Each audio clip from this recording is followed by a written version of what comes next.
සීලි මුකුත් තියෙන්නේ කලරා. ඉනි ගන්නෙත් නෑ. වේයෝ ගන්නෙත් නෑ. රොඩු කෑල්ලෙත් නැහැ. පරිසරයට බරකුත් නැහැ. මේවනේ මල්ලි සීලිං. Color Up Strip Ceiling. Show your true colors to the whole world.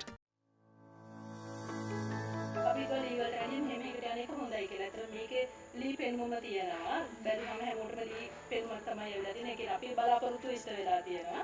මේ පැත්තෙන් ගත්තම අපිට එතන ප්‍රශ්න විසඳෙනවා. අනිත් එක මේ වටේ ඒ කෑ වගේ මේ පරිසරයට එක නිකන් සතුන්ගේ වෙන හානිය නම් ඒ ප්‍රශ්නත් විසඳෙනවා. ඒ නිසා තමයි ගොඩක්ම හිතේ මේ වගේ දෙයකට යන්නේ හොඳයි කියලා. අර වුණා ලස්සන ගොඩක් කාර්යයක් පවතින හොඳ අපිට කාර්යය තව අවුල් දැක්කාම ඒ දැක්ක ගමන් මේගොල්ලන්ට ඒක ආසීතන විදිහේ ගයක් හදන්න. විදියට තමයි මේක එන්නේ. අඩි 4 ෂීට් එක. කැලි 5ක් තියෙනවා මේක පැකට් එක. මේක මේ අපි අර කිව්වා කන්ඩන්ට් සිස්ටම් එක මෙතනින් බලා ගන්න පුළුවන්. මේකේ තියෙනවා ඒකට ගොඩක් අපිට බෙනිෆිට්ස් එකක් ෆයර් රෙසිස්ටන්ට් ඊළඟට මේ එක පාටල් වලින් එනවා. මේ පාටල් කීපයක් වෙනවා. මේ කස්ටමර් තෝරගත්තේ මේක පාට. මේක තමයි දැන් මේ තියෙන මේක පාට. ඊළඟට මේක ඕන තරම් හොදන්න කරන්න පුළුවන් කිලුට වෙන්නේ නැහැ. ගොඩක් ප්‍රමාණයක් කුඩා නිසා අපිට හෙට මෙහෙට ගෙනියන්න හරිම පහසුවක් වුණා. දැන් මේක තත්තු 4ක වගේ බිල්ඩින් එකක්. ඒක උඩම තත්තුවට හරිම ලේසියෙන් ගෙනියන්න පුළුවන්. ඒකයි මේ සිවිල් සීට් එක අපිට පහසුවක් තියෙනවා. අනිත් සීට් වලට වඩා මොකද උඩට ගන්න කරන්න හරි මේ වුණත් කරදරයක් නෑ ලේසි. අනිත් එකත් අපි අඩි 4 සීට් එක අරෝපෝලා ගන්නකොට පේන්ට් කරලා ගන්නකොට තීරෙනවා. නමුත් මේක එහෙම නම් මේකක් නෑ අපිට වැඩ ගන්න පහසුයි. ඒක ගස්වැල් වලට මිනිස්සු ආදරය කරන අය ඉන්නවනේ. ගස් ගැන හිතනවනේ. රට ගැන හිතනවනේ. ලෝකය ගැන හිතනවනේ. මිනිස්සු කියනවා කොළඹ ඔක්සිජන් අඩුයි. තව දවසේ කාලේදී ගම් පහඩුයි. තව දැනෙන්නේ තව මේ ලංකාවේ දිස්ත්‍රික්ක 22කින් අඩුයි. ඊට පස්සේ අපි කතා කරනවා ආරම්භ කරන්න මේක කරන්න. ඒක හොඳම ඔප්ෂන් එක තමයි අපි වැඩ කරනවා. අපේ වැඩ කටයුතු වලදී අර ගස් වලට ආදේශනය කියලා තියෙන දේවල් පාවිච්චි කරනවා. ඒක මම හිතන්නේ ගස් වලට ආදරය කරන පරිසරයට ආදරය කරන මිනිස්සු තරක් මේ ඉන්නවා නම් මිනිස්සු ඒකට හොඳම දෙයක්.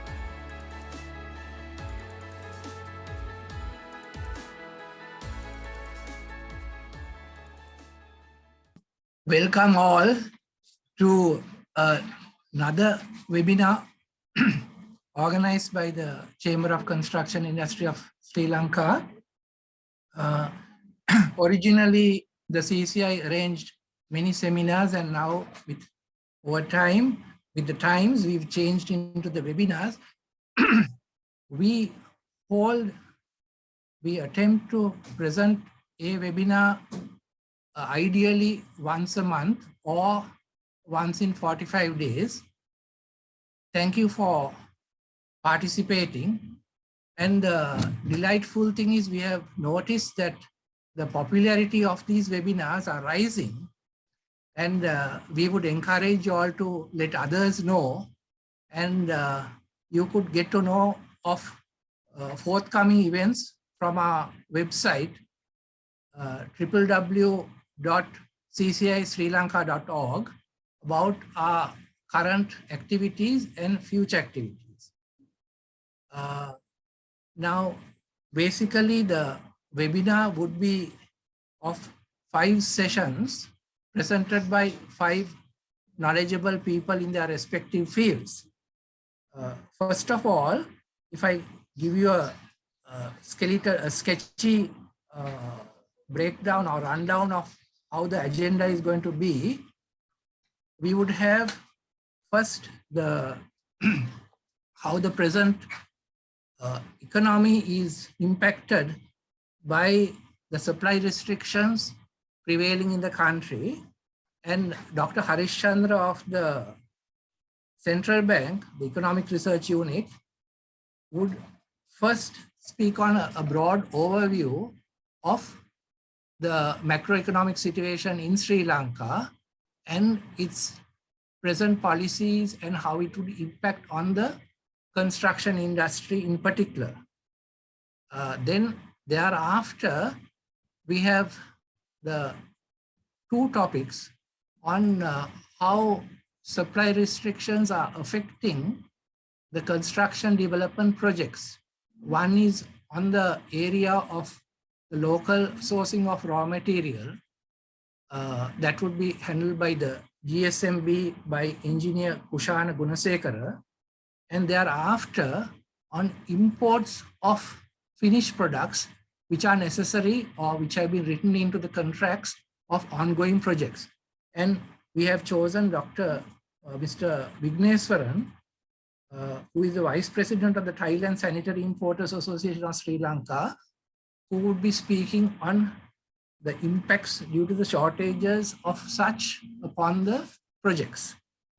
Then thereafter, we have taken two other topics, and they'll be addressed by knowledgeable people, experienced estimators, who would speak to us and tell us how the imports of and the restrictions on items like steel, cement, and such, and apart from the restrictions on the inflow of such material, are impacting upon the projects.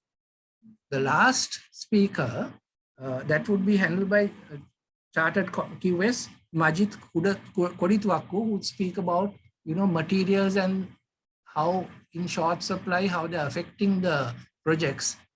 And the last speaker, Chartered QS Dulisha Vijayasiri, would mention or tell us about contract administration on these projects because of the vast differences, for instance, in pricing that have impacted projects. So those would be the speakers. And Chartered Quantity Surveyor Upul Shanta, a very experienced professional, would moderate the sessions for us. And finally, there would be a Q&A session for all of you all, where you could raise your queries. So as first step, Engineer Major Ranjit Gunatilaka, the present president of CCI, would address all of you. I would like Major Ranjit Gunatilaka to speak to us. Thank you.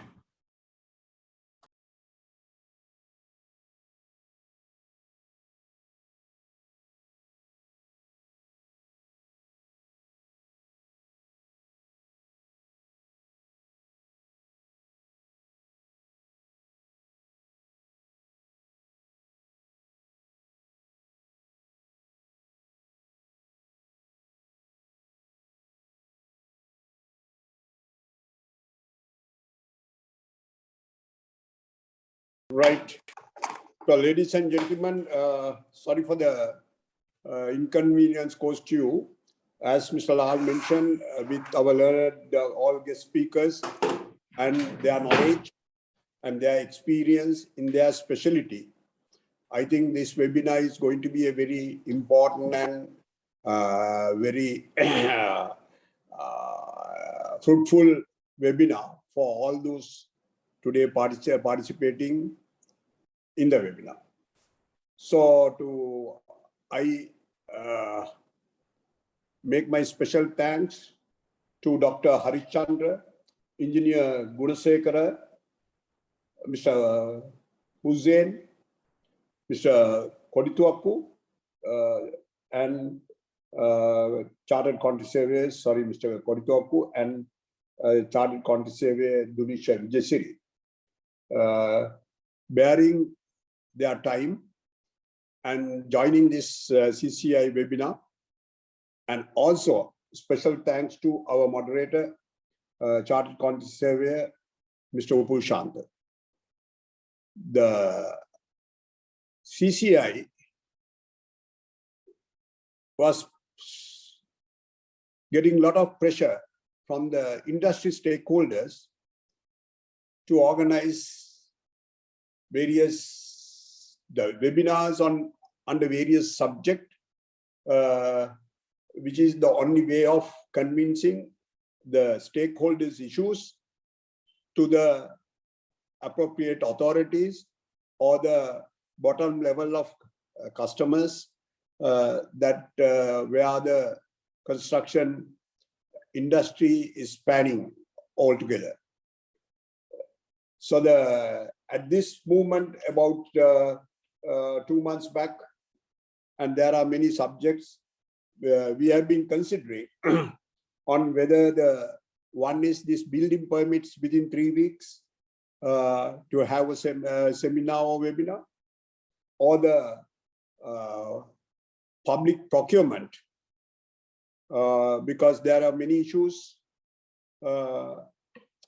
on the disturbance on the correct procurement discipline, whereas to take it up this, where even the government, president himself is very keen on overcoming the corruption in his, to take it out the corruption in this country, to see a better country.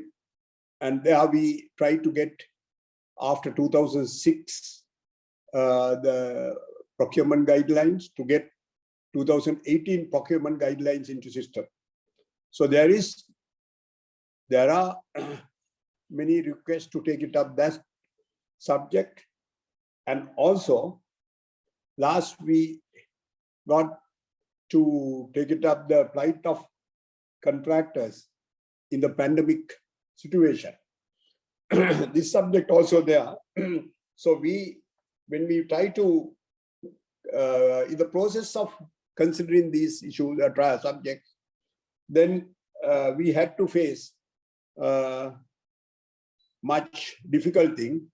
That is, it is, I think, in the whole world, maybe it's particular to 2-3 countries, unfortunately, prominent countries like, like Sri Lanka, where over and above the pandemic situation, where we have economic crisis, where we have a issue of whether the country is going to bankruptcy, or whether the country is having enough foreign resources to pay the debts.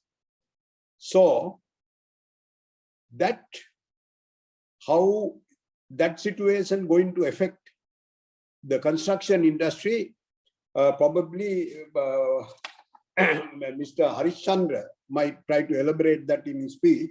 But what I can see is whether how is this situation going to affect the construction industry. That is, a country facing economic issues with pandemic situation.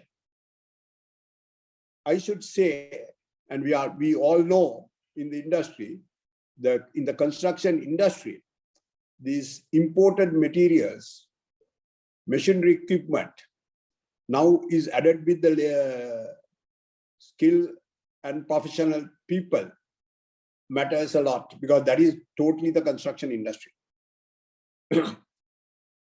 If you take it materials, the materials about,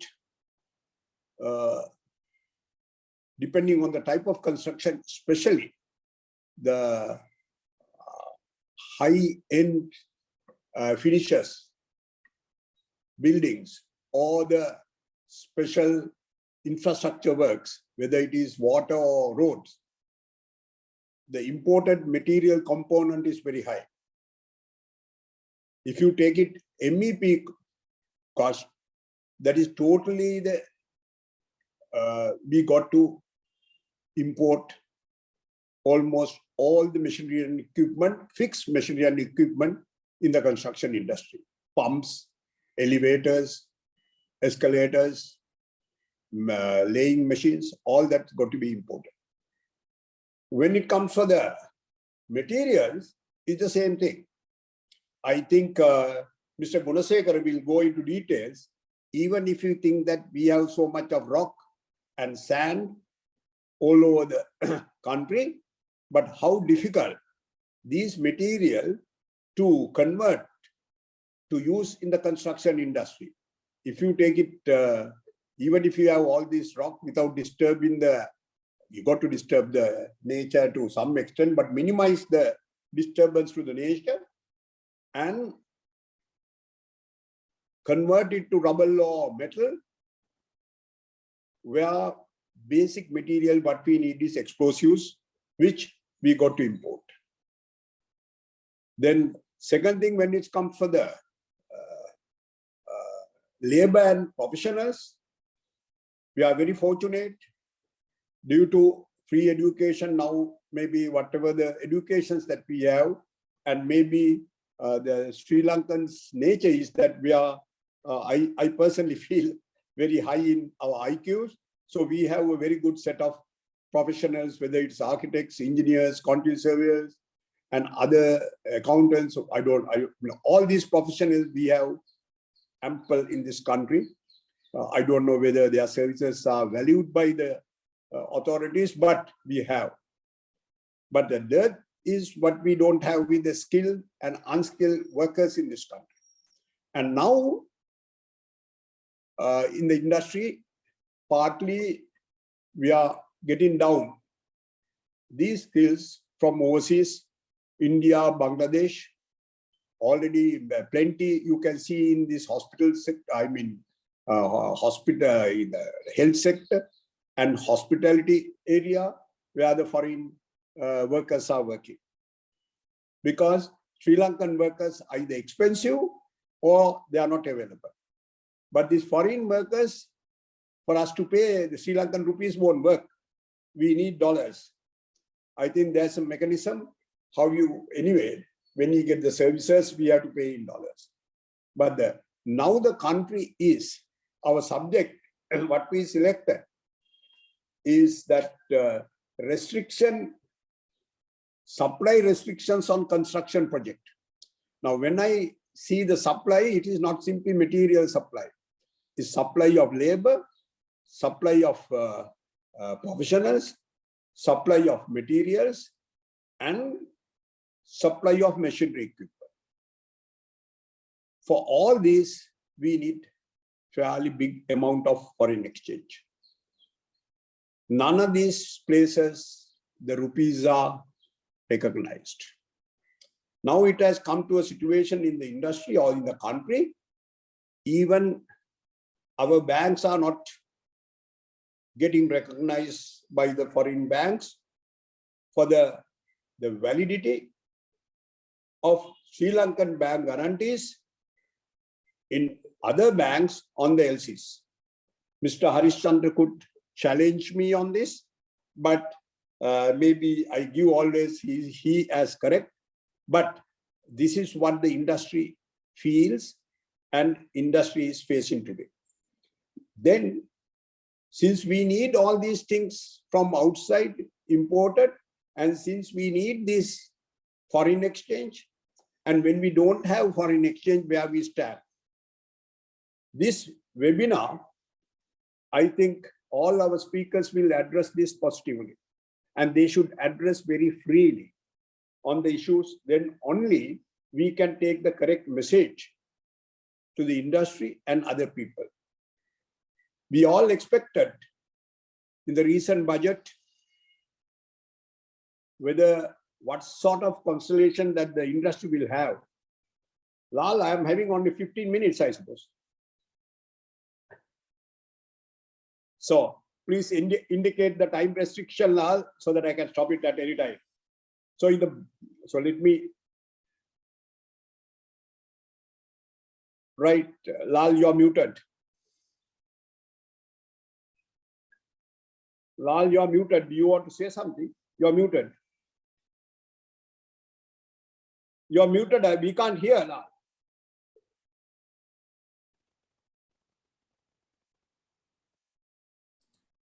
Okay, please continue, and I will indicate if you do exceed. Yes, right. So we all, sorry, gentlemen and the ladies, we expected what's going to come out from the budget. But as you know, the budget didn't give us, there are a lot of works, of course, they are in the budget. There are certain very good indication of every district to have international school and international level of hospital, right? But unfortunately, we expected even in the budget speech or aftermath, the budget, if some responsible party is going to say, okay, Sri Lanka is getting the foreign exchange what we want from somewhere, for industries and other people to proceed. But up to now, there is no responsible statement by a responsible person how we going to handle this. Hope Mr. Harishchandra will give some information to all the participants how the Sri Lanka are going to handle this situation. But the industry is facing this very critically. In my personal opinion, I feel, because we talk about a budget, but basically budget is fiscal deficit. Now to cover this, they have said no capital expenditure on government buildings. I should suggest whatever the capital expenditure, not only on the government buildings, but even in the infrastructure, you stop it for 2 years or 3 years until such time we have enough foreign exchange in the country to go for development of the way that we want. Number 2 is, at least we can commence it once this pandemic situation is over, because the present situation is not only the scarcity of material, even the issues between USA and China and all that, and the shipping container, scarcity of containers, the freight charges, all has gone up by 200%, 300%. So, hope we get some solution for our foreign exchange, and on the free foreign exchange, construction people should be able to bring any materials and any machinery equipment, and also the skilled worker we need. The same time, I think we have to get back and see with our consultants, I mean architects, engineers and all this, that how much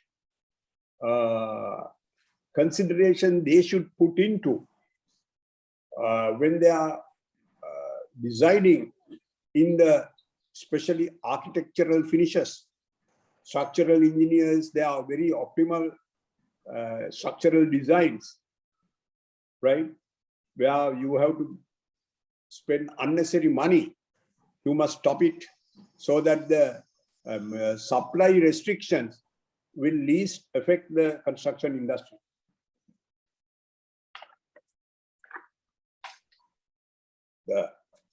Now, what I want to say, because even if we stop this construction industry, not the foreign investments, yes.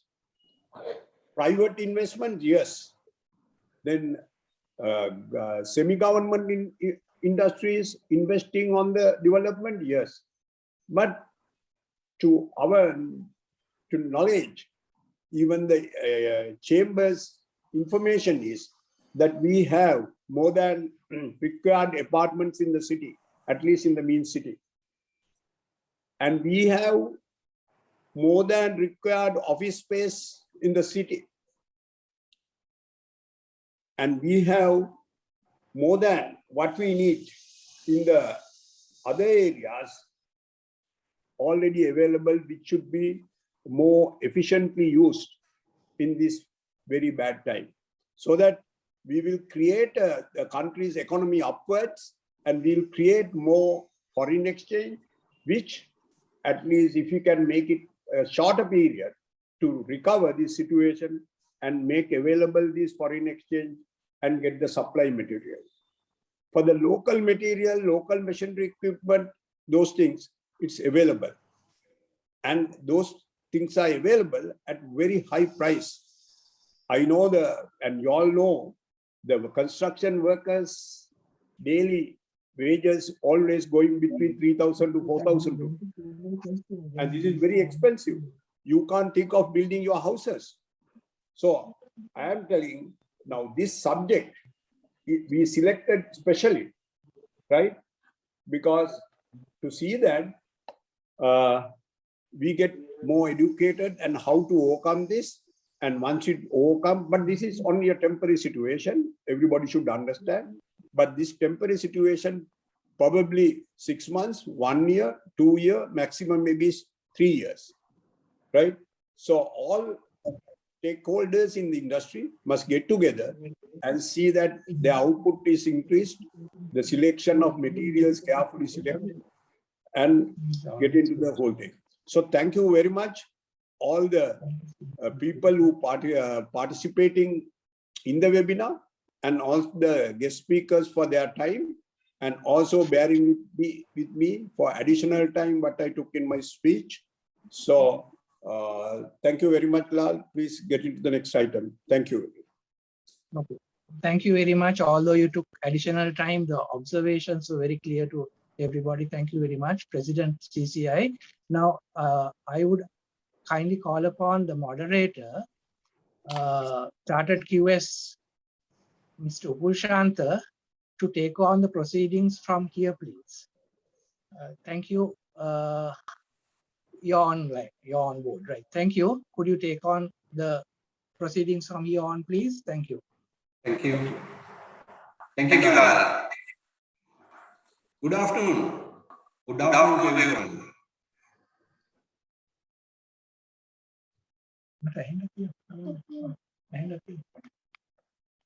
Welcome to the last seminar for the year, conducted by Construction Industry Chamber, CCI, the apex body of the construction industry.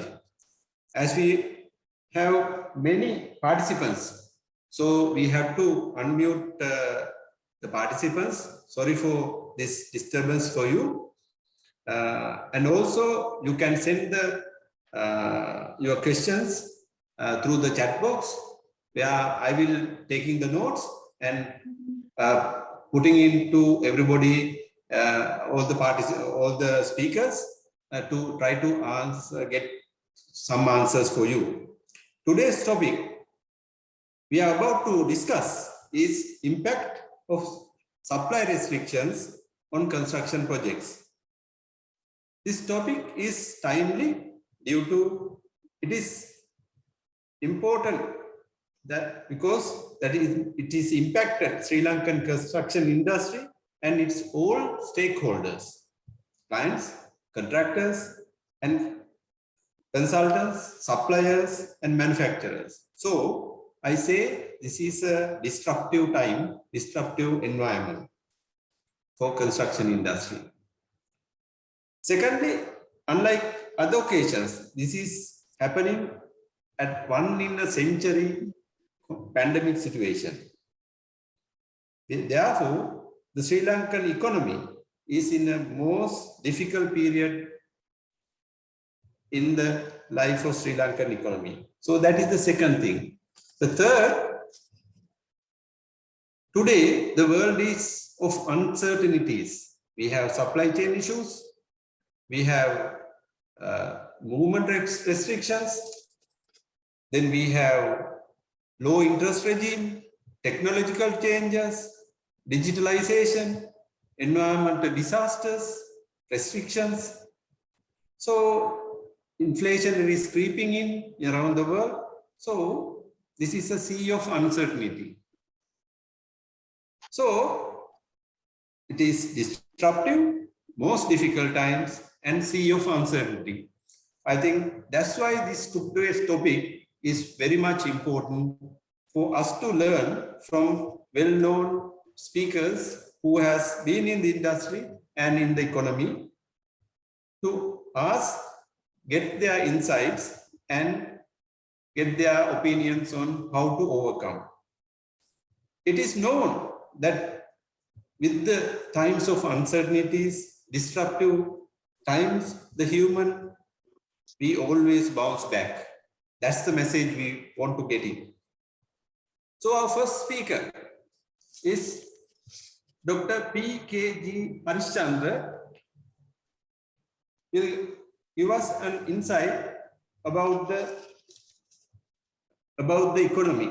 So he will be talking to us about recent macroeconomic developments and prospects. Dr. Harishchandra works as additional director of economic research of the Central Bank of Sri Lanka, overseeing work related to areas of money and banking and international trade and finance. He is a member of Monetary Policy Committee of the Central Bank. Previously, he has worked as Additional Director General of the Fiscal Policy Department of the Ministry of Finance, Sri Lanka. Dr. Harish Chandra worked as a chair of the Research Advisory Committee of the Economic Research Department and as editor of the Staff Studies Journal of the Central Bank. He has published research articles in international and local journals on the areas of monetary policy, inflation persistence, exchange rate regime, business cycles, financial system, stability indicator, etc., and has authored articles for local periodicals on various themes. Dr. Harish Chandra has obtained PhD and MSc in economics from University of Manchester, USA, United Kingdom, MBA from University of Colombo, and Bachelor's of Commerce from University of California. His main research interests includes monetary policy, international microeconomics, and macroeconomics. Without further waiting, I request Dr. Harish Chandra to take up the podium. Thank you, Doctor. Thank you very much, Mr. Ulshanta, and very good afternoon to you all. And I would like to first of all thank the Chamber of Construction Industry of Sri Lanka for inviting the Central Bank and the Research Department to make a representation at this webinar today. It's a very timely topic, and my intervention would be on the recent macroeconomic developments, and I'll shed some lights on the prospects and the outlook for the economy in the period ahead as well. Hope I'm heard loud and clear. Yes, yes. Thank you. Let me share my screen. I've got a few slides to present.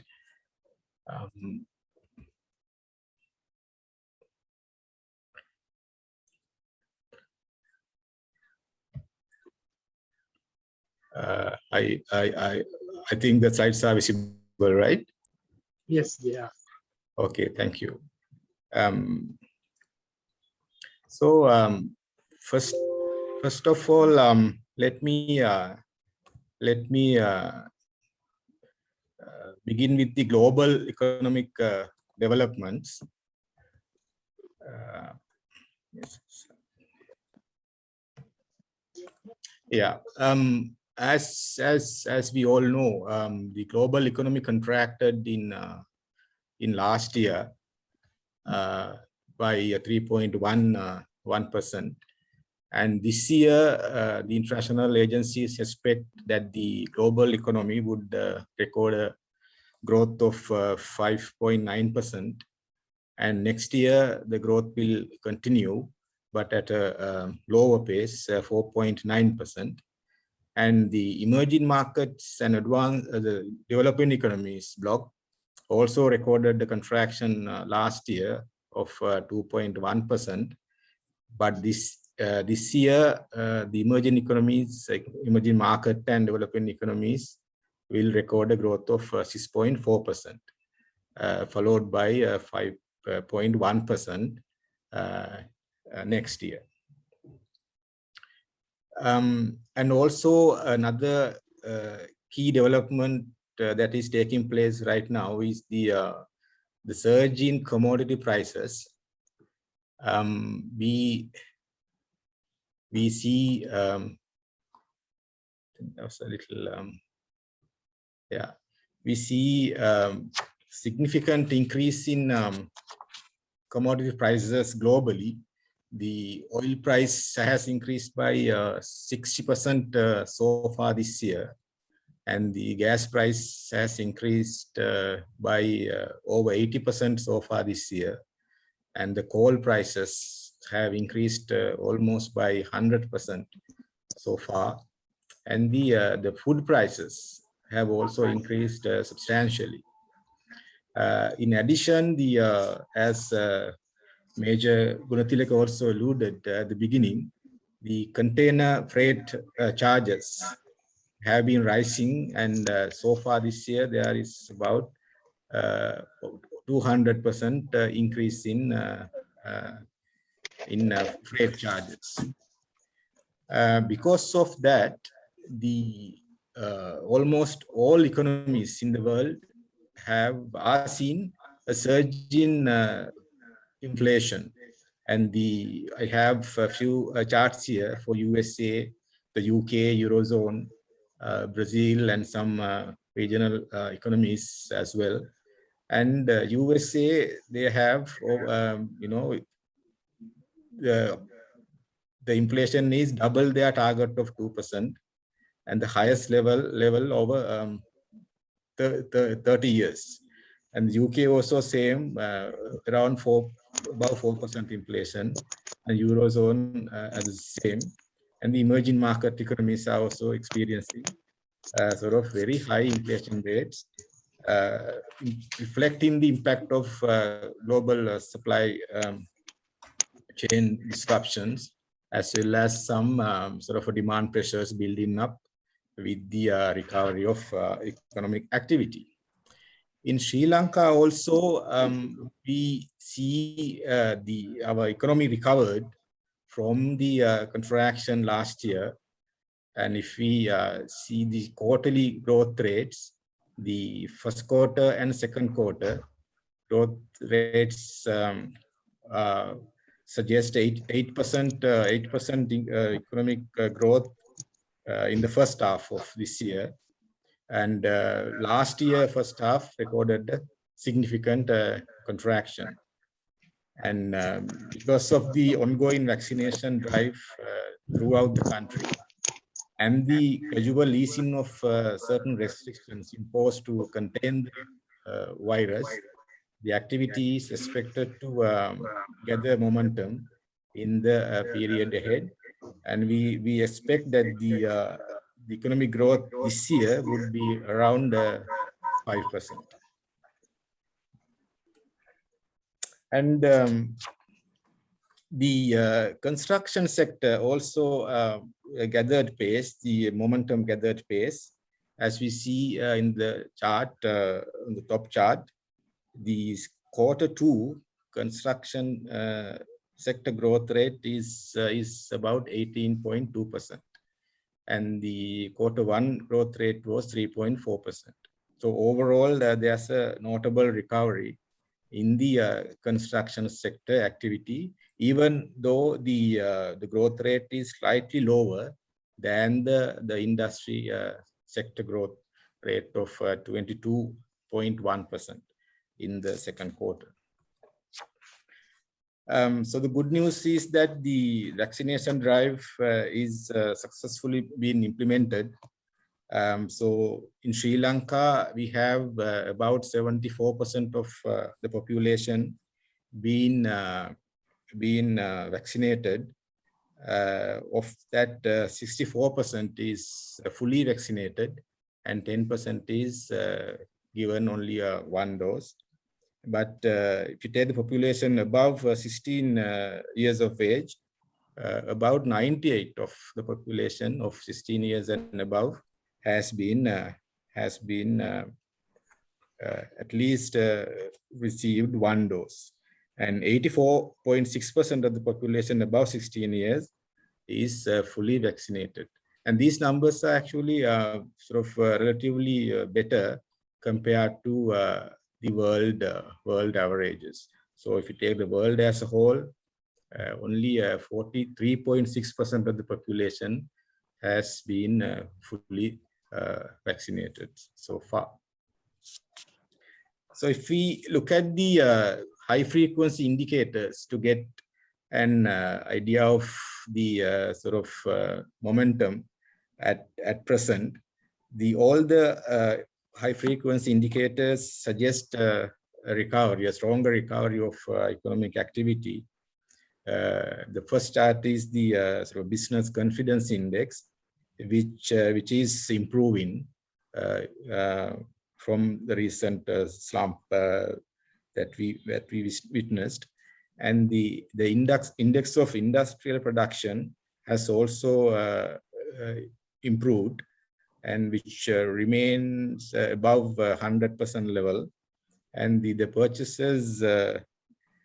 purchasing managers index of services and manufacturing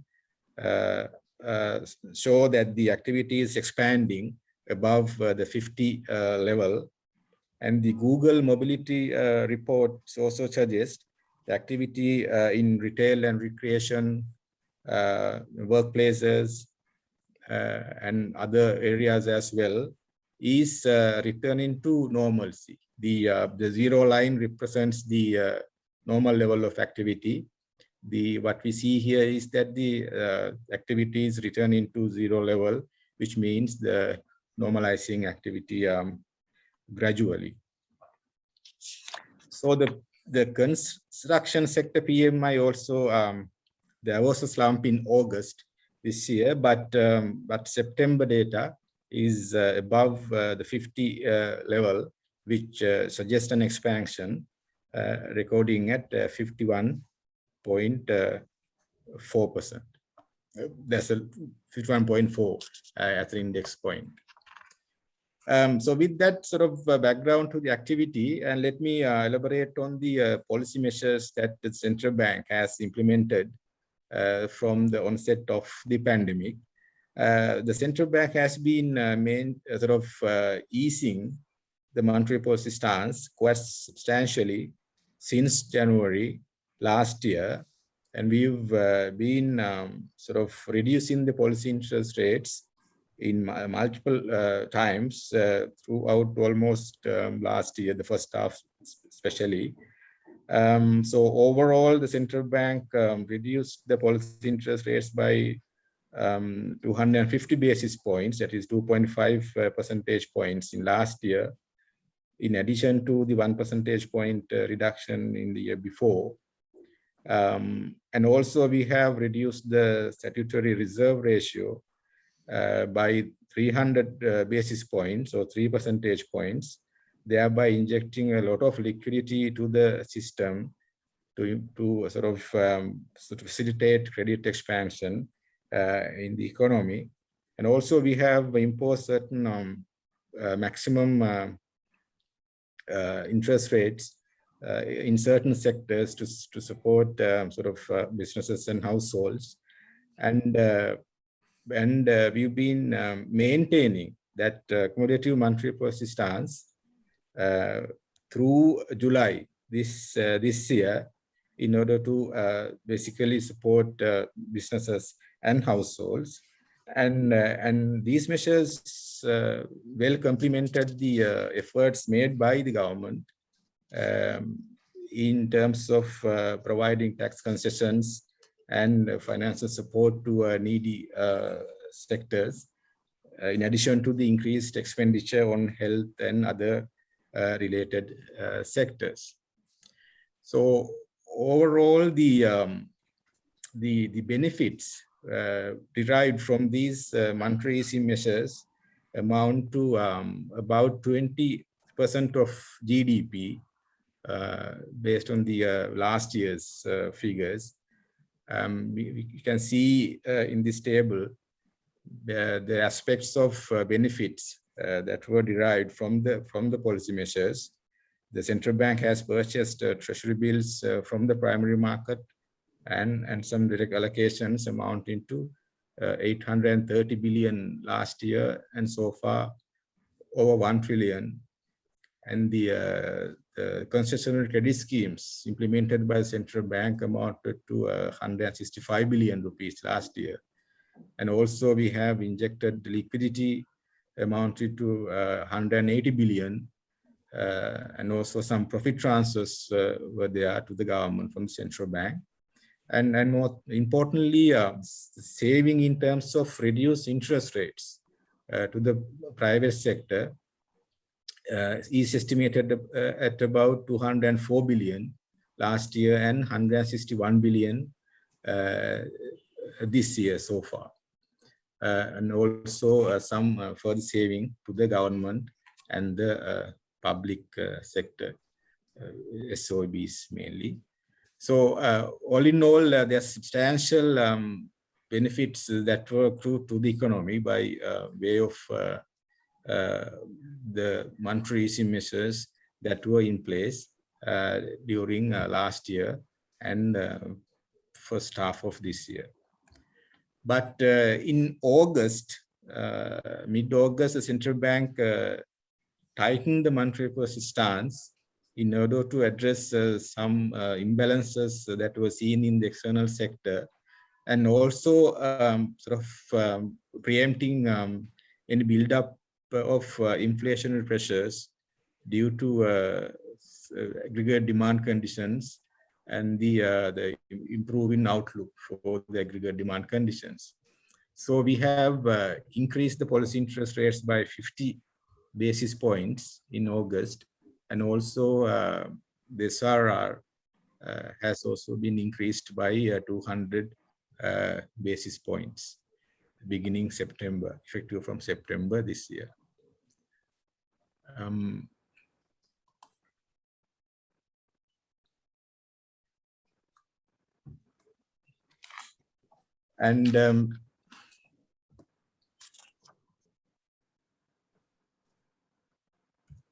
Yes, so reflecting the tightened monetary policy conditions, the market interest rates, which came down significantly during last year and up until sort of July this year, have now turned bottomed out, and they are sort of trending upward now.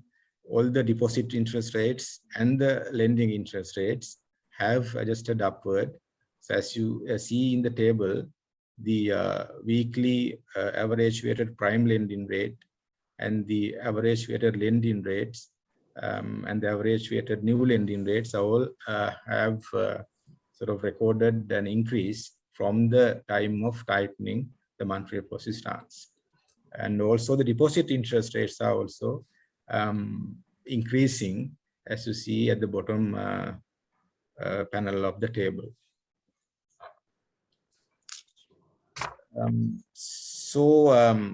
As we saw, the global inflation also picking up, and in Sri Lanka also we see some acceleration of inflation.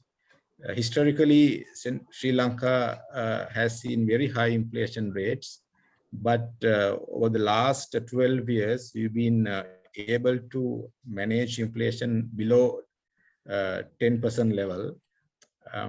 But recently we saw a significant acceleration of food inflation, which drive the headline inflation to the double-digit levels at present. As shown in this chart, the food inflation has increased to 17.5% in November, perhaps historically the highest. And the non-food inflation is also edging up to 6.4% in November. And overall, the headline consumer price inflation has increased to 9.9%, and the national consumer price inflation has also accelerated to 8.3%. That was October data. And the main reasons for such acceleration of inflation are the supply side disruptions and the removal of domestic price controls and upward adjustments to several administratively determined prices in line with the rising global energy and commodity prices, and some aggregate demand pressures which are gradually building up in the economy as well. So in terms of the credit extended to the private sector by licensed commercial banks, because of low interest rates that were there for quite some time, and the increased liquidity in the market, overall, the credit has expanded in the first 9 months of this year by 654 billion rupees compared to 374 billion credit expansion throughout last year. So we see sort of increased momentum of credit to the private sector extended by the banking system, and we expect the momentum to continue in the period ahead as well, even if some rate adjustment is taking place at present, but we don't expect the interest rate to return to very high levels that we observed in the past. And importantly, the credit to the productive sectors such as industry, services, agriculture has shown an increase.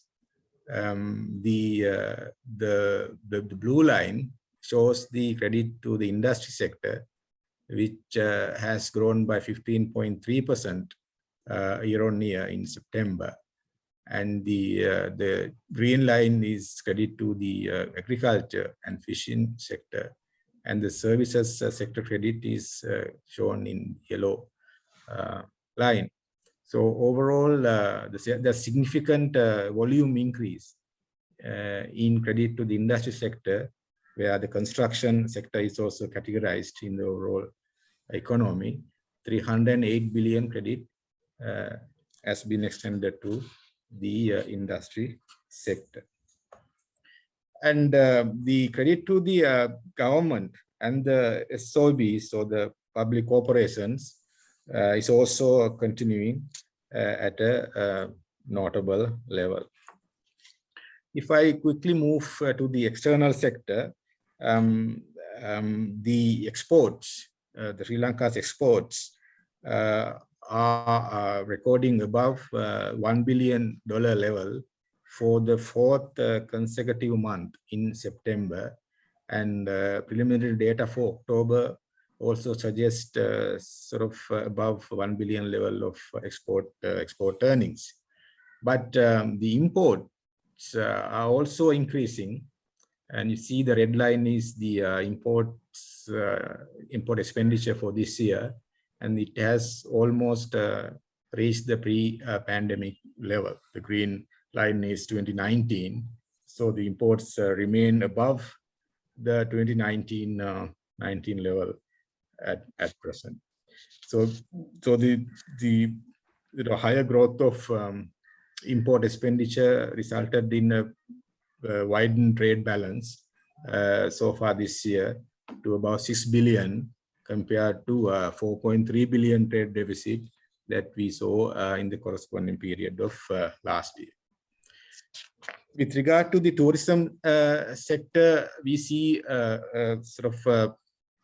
some strong signs of recovery.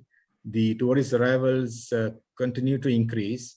The November tourist number was almost double the October number. So every month we see doubling the number of arrivals. So far this year, we've seen over 100,000 tourist arrivals. But compared to last year or year before, this level is very, very low. But the industry is catching up quite fast. And normally we see around 2 million tourist arrivals, but this year so far it's only just over 100,000 arrivals. But the workers' remittances is other sort of inflow of foreign exchange to the economy. We saw some deceleration in recent months. So year-on-year comparison, first 10 months, $5.7 billion of remittances last year. This year we have only about 4.5 billion remittances so far. But the good news is that we see an increase in the migration of workers. As you see in the bottom chart, the number of the departures for foreign employment is on the rise. So we expect some increase in workers' remittances in the coming months. And central bank also is facilitating the sort of more remittances with some incentives, as we have announced yesterday. So we are giving 10 rupees extra above the market exchange rate for conversions of workers' remittances in the banking system. So the exchange rate remained volatile at the beginning of the year. But if you take the last 3 months or so, the exchange rate remains sort of stable at 200 and 203 rupees level. But as of now, the exchange rate overall has depreciated by 7.7%. And that's sort of quite similar experience if you compare the regional currencies, which also have recorded quite large depreciation so far this year. But the measures taken by the government and the central bank to attract forex inflows, as well as some anticipated inflows to the private sector, including the financial sector, we expect the sort of more foreign inflows to the country in the period ahead, which will augment the gross official reserves, which were estimated at $2.3 billion end of October, and to increase that level to around 3.5 billion by the end of the year. So quickly, the government, we saw the budget was announced last month, and so government is expecting a recovery in revenue, from the effects of the pandemic, and the expenditure has largely been contained. So there's increase in the capital budget, and the financing strategy is basically skewed towards domestic sources because of the restrictions in accessing the foreign capital markets. And the overall, the budget deficit is expected to be sort of contained compared to last year. So there is some fiscal consolidation which is planned in the budget estimates. So let me quickly run through a few slides, 5 or 6 slides on the developments in the construction sector. Please give me a heads up if I am exceeding the time. How much time we have?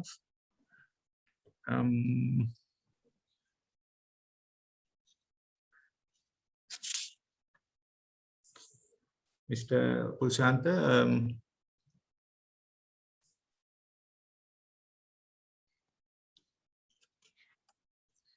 right, let me quickly run through a few slides in terms of the construction sector developments. And we know the construction sector accounts for about 7% of the overall value addition of the real economy. And our economy is mainly predominantly sort of driven by services sector value addition, followed by the industry sector and the agriculture sector.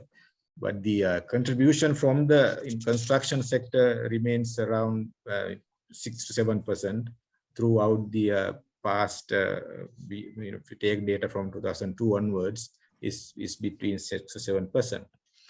And but that value addition, the share has come down recently because of the pandemic-related effects. So in the overall industry sector, the construction sector contribution has come down from 26.2% in 2019 to 23.1% in the first half of this year. And the sort of employment generation wise, the construction sector contributes to about 8.7% of employment as a whole in the labor force. And if you take the industrial sector, which accounts for about 27% of employment in the total labor force, and out of that, 32.4% is employed in the construction sector. So therefore, this construction sector is contributing substantially to the employment creation in the economy.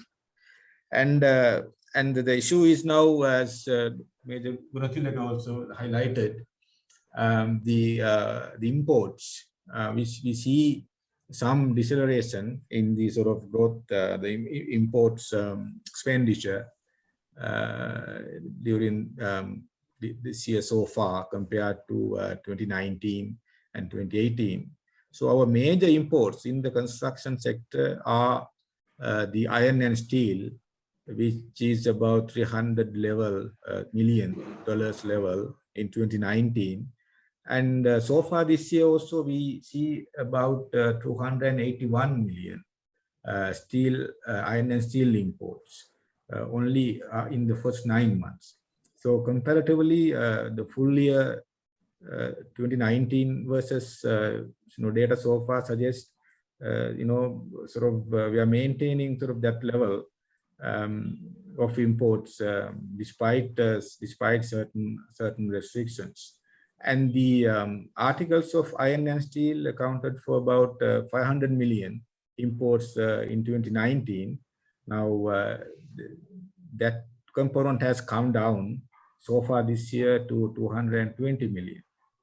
And the next largest import item is the cement, which is about 270 million in 2019, the blue box component, which is so far this year is now about 106 million. So there is some deceleration, some reduction in the imported items of building materials. And at the same time, we see a price movement, as we saw the general prices of major commodities like oil, gas, and coal, etc. The building material prices are also increasing, as you see the aluminium prices, iron ore, and the metal price index all suggest an increase in the material prices in the construction sector. And also one other development that I would like to highlight is the in the real estate market, the property market movement. We have this condominium property volume index in Sri Lanka, which has shown some recovery in the first half of this year. If you compare, Q2 year-on-year growth, and there is a positive growth in the condominium sales in the second quarter compared to the second quarter of last year. So overall, there is some activity gathering pace in the sales of condominium projects. And the cement availability is another concern in the construction sector, as we see now. And but if you look at the cement production, as shown in the gray color line in the chart on the right hand side, which shows a sort of quick recovery compared to 2020, and also which also remains above the 2019 level. So the production has picked up. So the decline in imports sort of has been somewhat cushioned by the increased production locally. And another important element of imports in the construction industry is the ceramic products, so which is mainly driven by wall tiles, as shown in the red line. So there's a significant decline in the wall tile imports due to this temporary suspension by the government, and some the sanitary fixtures also make up a sizable portion in the basket, which however gathered some pace in recent months. So with that, I'll finish with this slide with regard to economic prospects. So as you might have noticed, the central bank, the governor announced a 6-month roadmap on 1st of October. And to cover the period up until March next year, where we presented sort of a near-term goals and the 1-year horizon goals, and the medium to long-term goals. So with regard to near-term, the increased focus is on the macroeconomic stability and the financial system stability. So we see some pressures on the debt servicing, mainly external debt servicing, and there are measures being taken to address those issues. And even now, Honorable Minister of Finance is in India in dialogue with the Indian counterpart to see how collectively face these issues that are faced by many economies at present. And we have increased liquidity levels in the past. Now it has actually come down with the tightened monetary policy measures. But with regard to the 1 year horizon, we see some improvements in the external sector debt profile, while concentrating on non-debt creating inflows, and the relative share of external debt has actually come down with more repayments than for the borrowing. And the government budget has announced some credible consolidation efforts from the government side, so which will basically support a faster recovery in the real economy, and hopefully we will try and improve our ease of doing business indicators. So over the medium to long term, we will try and build cushions to improve macroeconomic fundamentals so that the economy can absorb shocks of pandemic nature. And also we will strengthen the domestic production economy along the line with the government policy, and we will strive for higher growth while maintaining inflation under control, and ensuring the achievement of the fiscal and monetary targets. So that's pretty much in a nutshell what I would like to share with you all today. So I'll stop from here, and thank you very much for. Thank you very much, Dr. Harishchandra. It was a very good speech. A lot of data was there. We are really looking at some of the data related to construction industry. When you ask a little more time, I was really thanked because you have about to start construction data, moving from macroeconomics outlook. So thank you very much for the wonderful presentation and the insights. Without going into more details, I'll ask the second speaker, Engineer Kushan Gunasekara, to speak about problems on supply of local materials, especially aggregates, clay and cement products. Engineer Kushan Gunasekara is a chartered engineer in profession and currently working attached to the Geological Surveys and Mines Bureau, everybody knows GSMB, as a chief mining engineer. He has obtained his basic degree from University of Moratuwa under the stream of Mining and Mineral Engineering from Faculty of Engineering. Subsequently, he has completed his postgraduate studies from Faculty of Engineering, University of Moratuwa in Foundation Engineering and Earth Retaining Systems. He is also a member of International Society of Explosive Engineers, USA. In accordance with the present status, he directly involves with the regulatory affairs of large-scale mining and earthwork activities of the country, which is very much relevant to today's topic. At the stage of joining GSMB, he has immense work experience in the field of geotechnical engineering, gained from Engineering Laboratory Services Private Limited.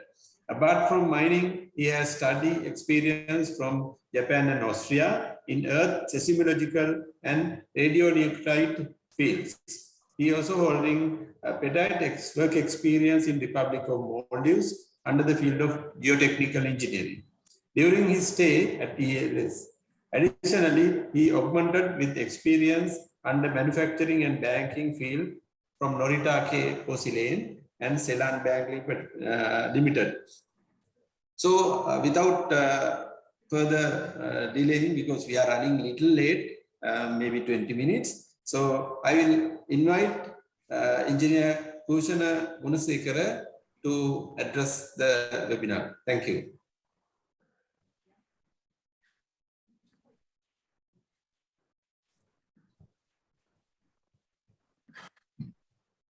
Yes.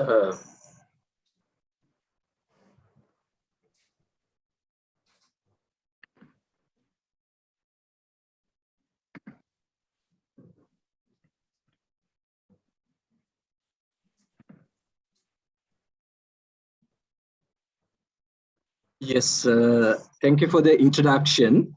So let's get on to the presentation straight away. This because we have like of time. Then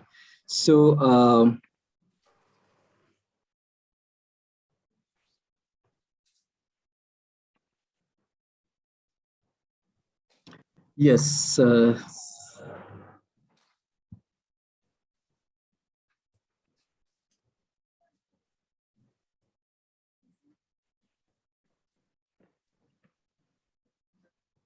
Yes, saying very good evening to all of you gathered here. So let's start my presentation.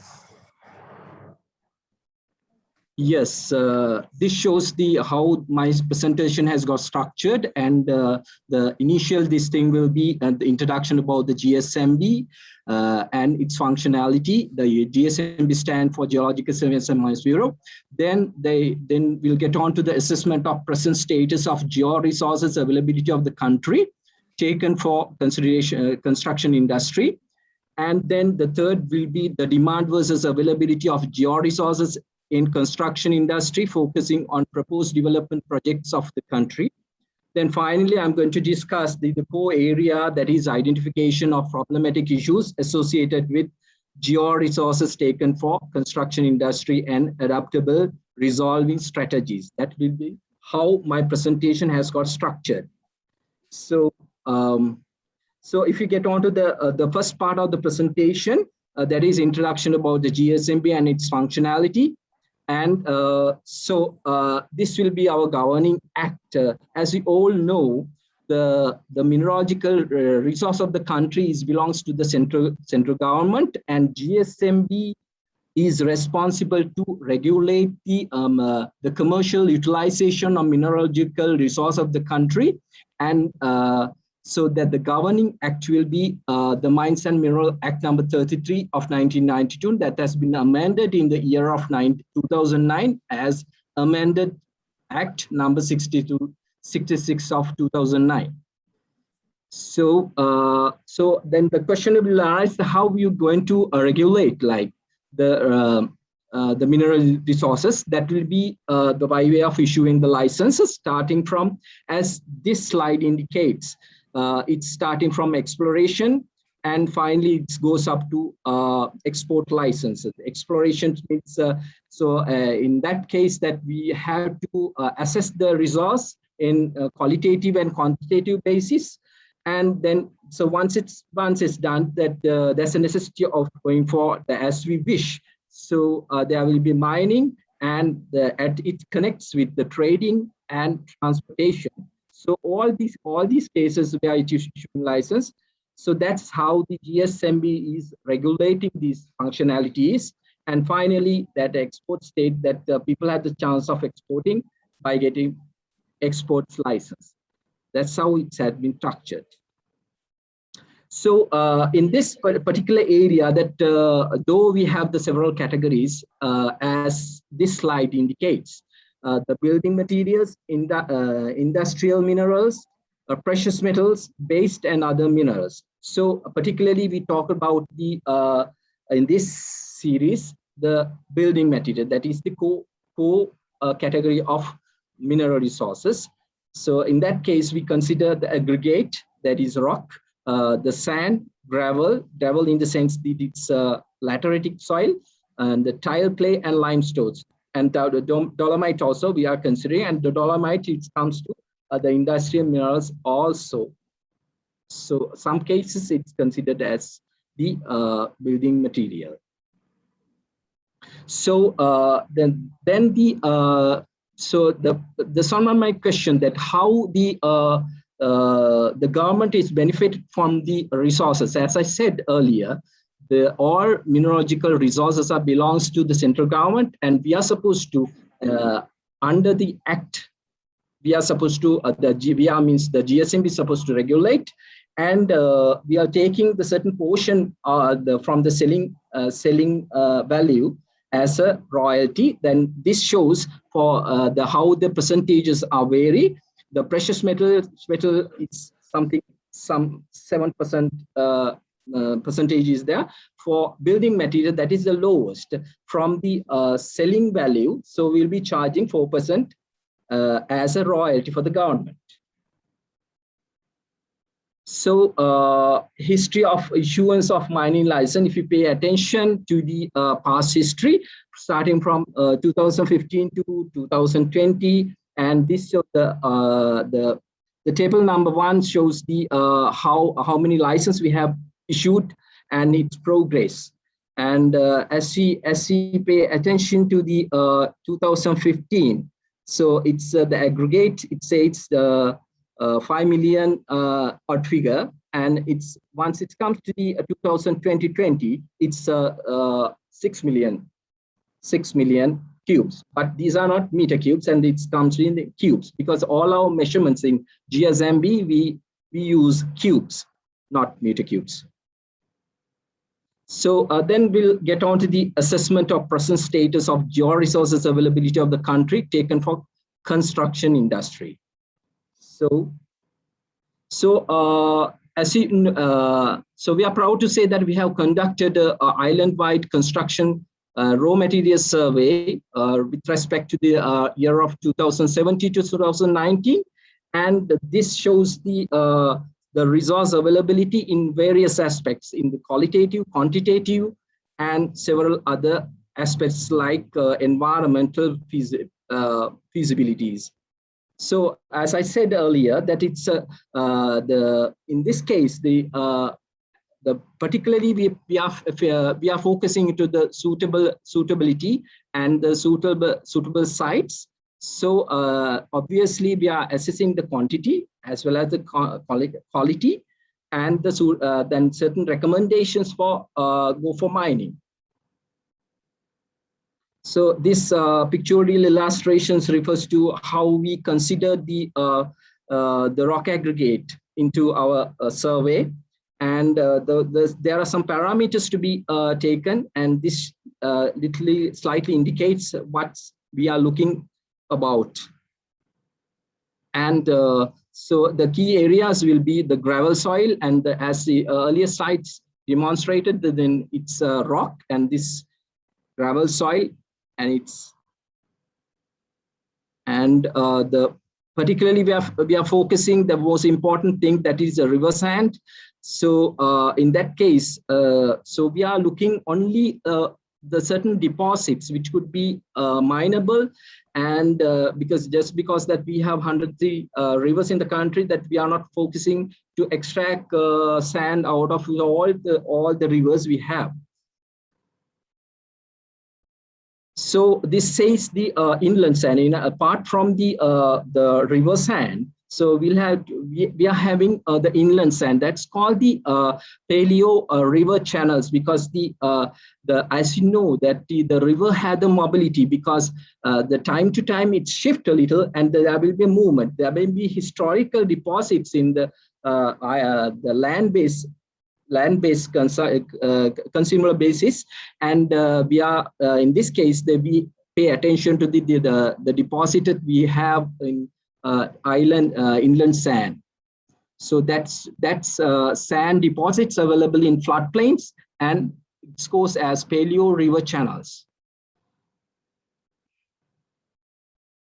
So apart from the inland sand, we have another kind of sand that's called the dune sand. The sand deposits formed due to the wind action that will be they originated from some other source, and it will be transferred to another location by way of wind, and it's get accumulated, and that could be mineable.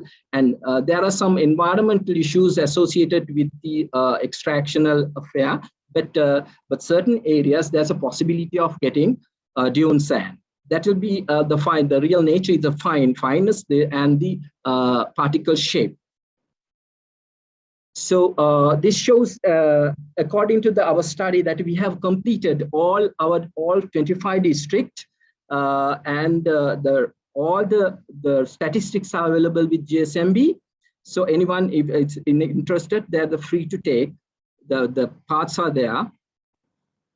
So if for instance, if you pay attention to the district like Kalutara, so we have divisional secretariat divisions, and so each particular divisions we have categorized the availability in the rocks, gravel, river, and inland sand.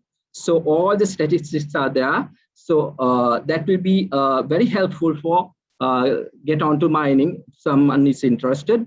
So that will be a very informative thing, I believe, according to my understanding. So so this is in English language, and this is the main summary of the conducted survey. So each district, the availability has been quantified, not only the availability, that the suitability, the characteristics, all has been assessed, and those details are within GSMB. So so it will be very the information will be very supportive for decision making, and if the party interested to get on to mining, so definitely we'll have to prefer this. So basic findings of construction georesource investigations. So that will be the summary, and if you quantify that as in a million cubes, the aggregate, that is the rock. So this is post aggregate, and it's 2,268.7 million cubic meters, and sand as 41.7 cubic meters, and gravel soil. So that is the soil we are taking for construction is particularly road and filling. So that will be 347.6 million meter cubes. So so once you get on to the subject of demand versus availability of georesources of construction industry, focusing on proposed development projects of the country. So let's talk little about this. So as you know, this indicates the major focus in development projects of the country for 2021 to 2025. So because of the pandemic barrier that sometimes that the government won't be able to proceed in this order, but there's so this lineup indicates the proposed plans of the government and the proposed plans of country.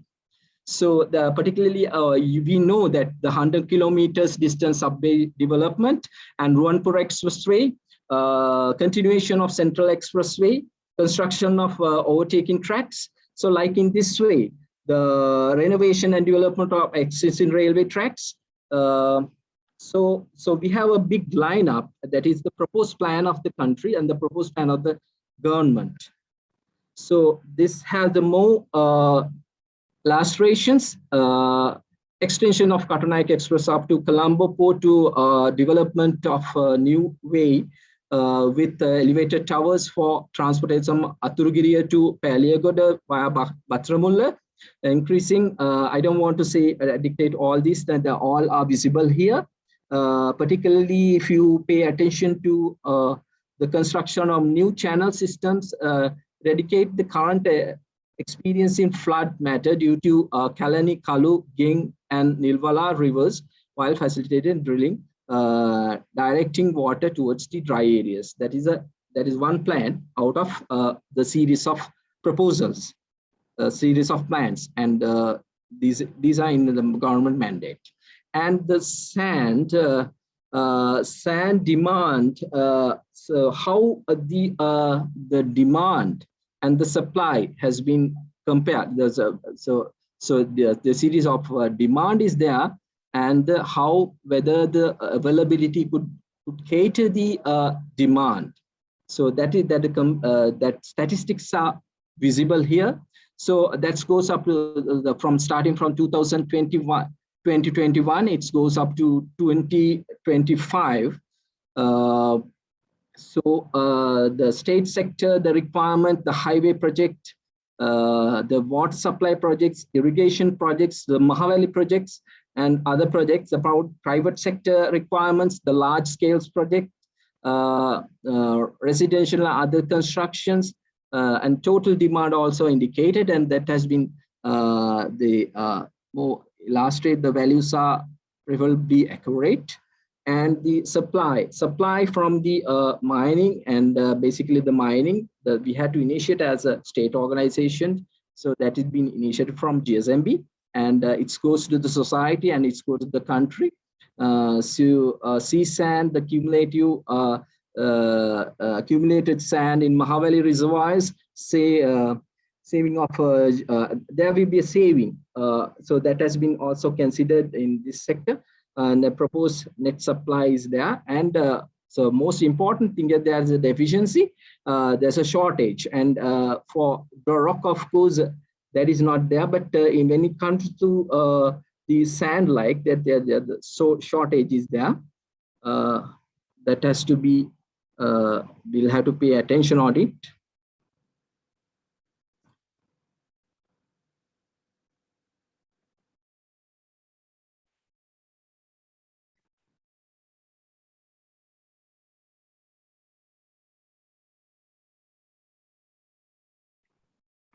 Sorry.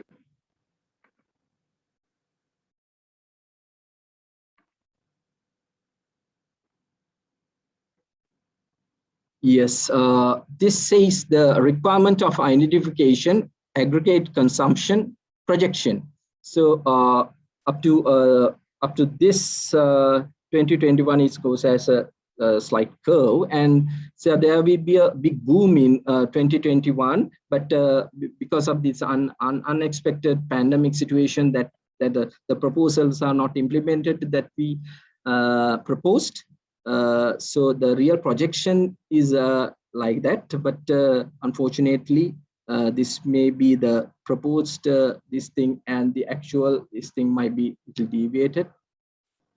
So the requirement identification, sand consumption projection 2021 to 2025. So the actual this thing is taken from GSMB, and if you pay attention to the red curve, that is refers to the cement consumption with 1:4 ratio and 1:2, and that's lines are indicated, and so obviously the green, the blue, and the red difference is there. So that has to be considered.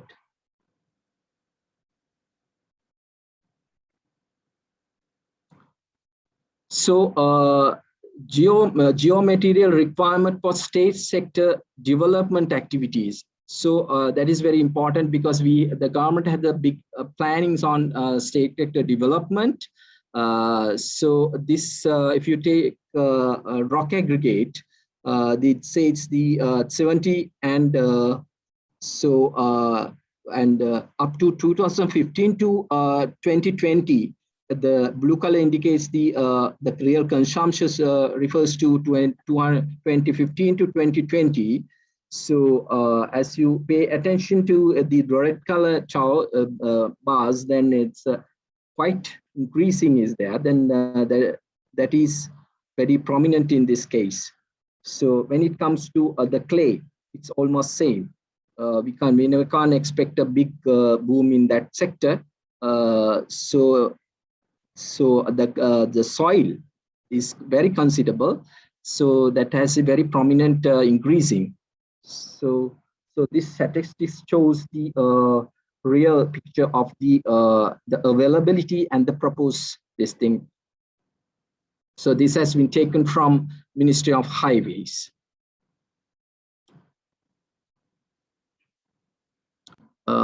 Then usage of predictions of rock aggregate for government development activities 2010, that this for rock, and as this chart indicates that So all the values are there, the past values are there, that has been taken from geological surveys, and the predictions are, so with respect to, particularly this has been taken from highways instead of highways. So that's referred to their plannings. So demand supply analysis, that is the most important thing that we'll have to face, is the amount of aggregates required until the end of 2025, approximately 492 million cubes. But there will be a shortage because every time we'll have to compare with the availability and the demand. So there will be a stage that the availability is not sufficient to cater the demand. So that is very, we'll have to highlight, which is about 21 of the total aggregate identified. So by 2021, the available this thing has been utilized from 21%. That is a little serious issue. So this for sand. So this is for gravel and soil. I'm not going to describe because we are running out of time. So this is most highlightable things are there. So if you like in 21% case in gravel and soil, that by 2025 we'll be utilizing 50% of the discovered stuff. That is highlightable, and so we'll have to go for our own strategies. So that is also very difficult because these are natural resources. So, and this is for clay. The clay of is not so because you can't see any. It's fairly flat. The past and the future will be it's fairly flat. And the demand analysis, demand supply analysis, like in this case, the deficiency is there. So so that is very prominent, and that is where, so we'll have to go for definitely for strategies, effective strategies, in order to overcome this challenge. So then we'll get on to the final distinct, final illustrations about the presentations.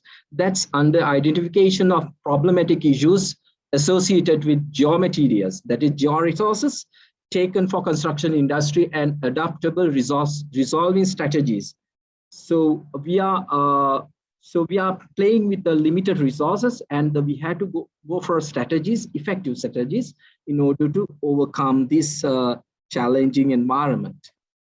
So the very first thing I'm paying attention is the scarcity of geomaterials. So that is the very big challenge that we are facing as a regulator, as a human being of the country. So that is so I'll take one by one. The quantitative and qualitative assessment. So how we overcome, how we are get on to how we have to plan out. So the quantitative and qualitative assessment of current availability of geomaterial. So that is necessary, and that has been done. So for a period of certain time, it's there. So investigation on utilizing mineral resources, investigation on unutilized mineral resources. So there are areas where the resources are not discovered. So particularly in underneath, and there are geomaterials which are partly utilized. So there will be a plan for utilizing the maximum capacity. Then the proposal for decrease the degree of using minerals for sustainable utilization of intended mineralogical resources. As you know that in the construction industry also we are wasting lots of geomaterials. Say, as you know that in the structure, the whole load is taken by the columns and beams. So even for the filling space, so we are wasting lots of geometerials. That's wastage will have to be overcome, and there should be a remedial measures in order to because we have to play with very limited geo-resources. That is very prominent.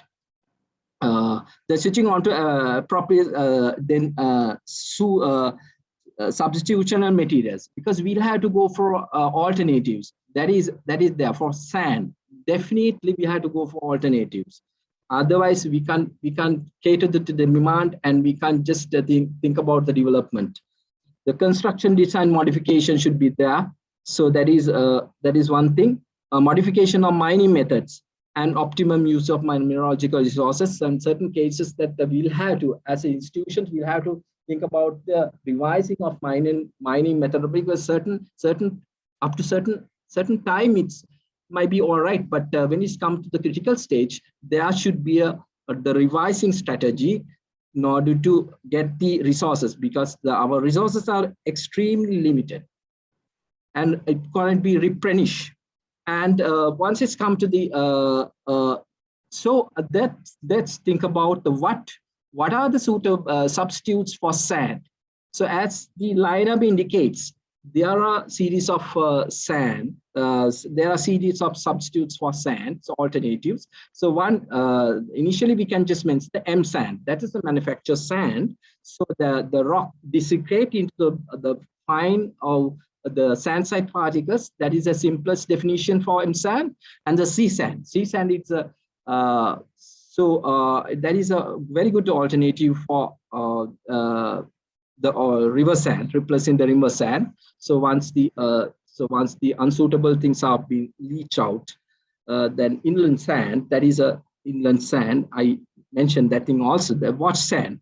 So converting the sandy soil, the unsuitable soil, because in the river, or the river, we know the functionality. It's generated from the ordinary soil. Once it comes to once the soil is transported up to the rivers, then it's washed out, and the sand-side particles we are utilizing. So that is the simplest principle, and artificially we are developing the same in by using a machinery. Disintegrating of pebbles. The pebbles could be disintegrated, then that comes with the pebble-side particles comes in river sand mining, and that is not we are not using. And usage of crushed quartz tailings, and you know that in the quartz industry, the certain volume of quartz discarding because of these iron contaminations. So that could be disintegrated into sand-side particles that we consider, and quarry dust, and washed bottom ash, and particularly the blast furnaces, and that could be crushed, and that is one alternative. And board piling also, that some sand quantity is extracted, and that could be washed out with because that comes with bentonite and all that once it's purified, and that could be used. And construction demolition waste, the waste and demolition, that is also a good alternative that could be disintegrated into the required site particles. And usage of retained silts, because we have reservoirs in the country, and that has been the silt site particles and clay site particles, sand site particles accumulated in the reservoirs. And if you can have the capacity of dredging out it, then we could use as an effective alternative for sand. So exploration of sand deposits along the paleo channels, that is for inland sand. So that associated with some sort of environmental issues, but if once it proceed with the proper plan, so that will be effective solution.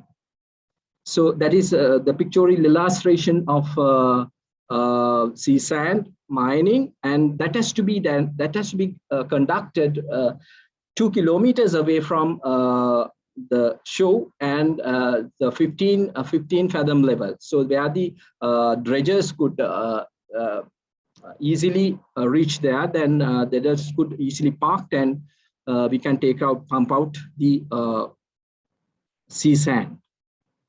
So this also goes as a alternative. That's a paleo river channels. That is inland sand, basically. I described it. And M sand, as you at a glance you see the difference and the color-wise, the appearance. But there are so many advantages of M sand with the particle size, particles texture, and interlocking capacities. Particularly, M sand comes with the cubical size particles, and that makes the interlocking and makes the structure more strong. if you utilized it then, and mostly the river sand. So when it's come to the sea sand, it's very fine and very round up. So there may be suitability problems are there, then appropriately there's a chance of selecting. So this illustrate pictorial illustration about how the this thing comes, and the wash sand. So this compare by this, it's compared the river sand and M sand. What are the disadvantages and advantages? Particularly, as I mentioned earlier, the river sand had the round up particle shape, and that's a smooth surface, and there may be the shearing effect might be there. But once it's come to the manufacture sand, you have the more controlling power, the shape and the interlocking capacity give the mechanical properties. It increases the mechanical properties of the structure, the concrete or the medium. So I'm not going to go through each and everything. So like in this way, high compressive strength, high fractional strength with M sand, and little about that from river sand. So this is the dredging out from particularly we have Hamel reservoirs around Randenigal or Rantambe. So there's a chance of getting the accumulated sand, particularly the sand and silt. The clay also there, then all the fractures are there. So then usable volume of this thing can be extracted. So that is also proposed as an effective alternative for sand. So this how the paleo channels, because as I mentioned earlier that the movement, there will be a movement of the river with this thing, and there will be the horse shape ponds like in lakes. So there you get the that enriched with the clay and silt. The silt, of course, we are not interested about silt, but the clay and sand is very effective and very and that could be utilized for many purposes. So so with this the situations, I'm taking a little more time.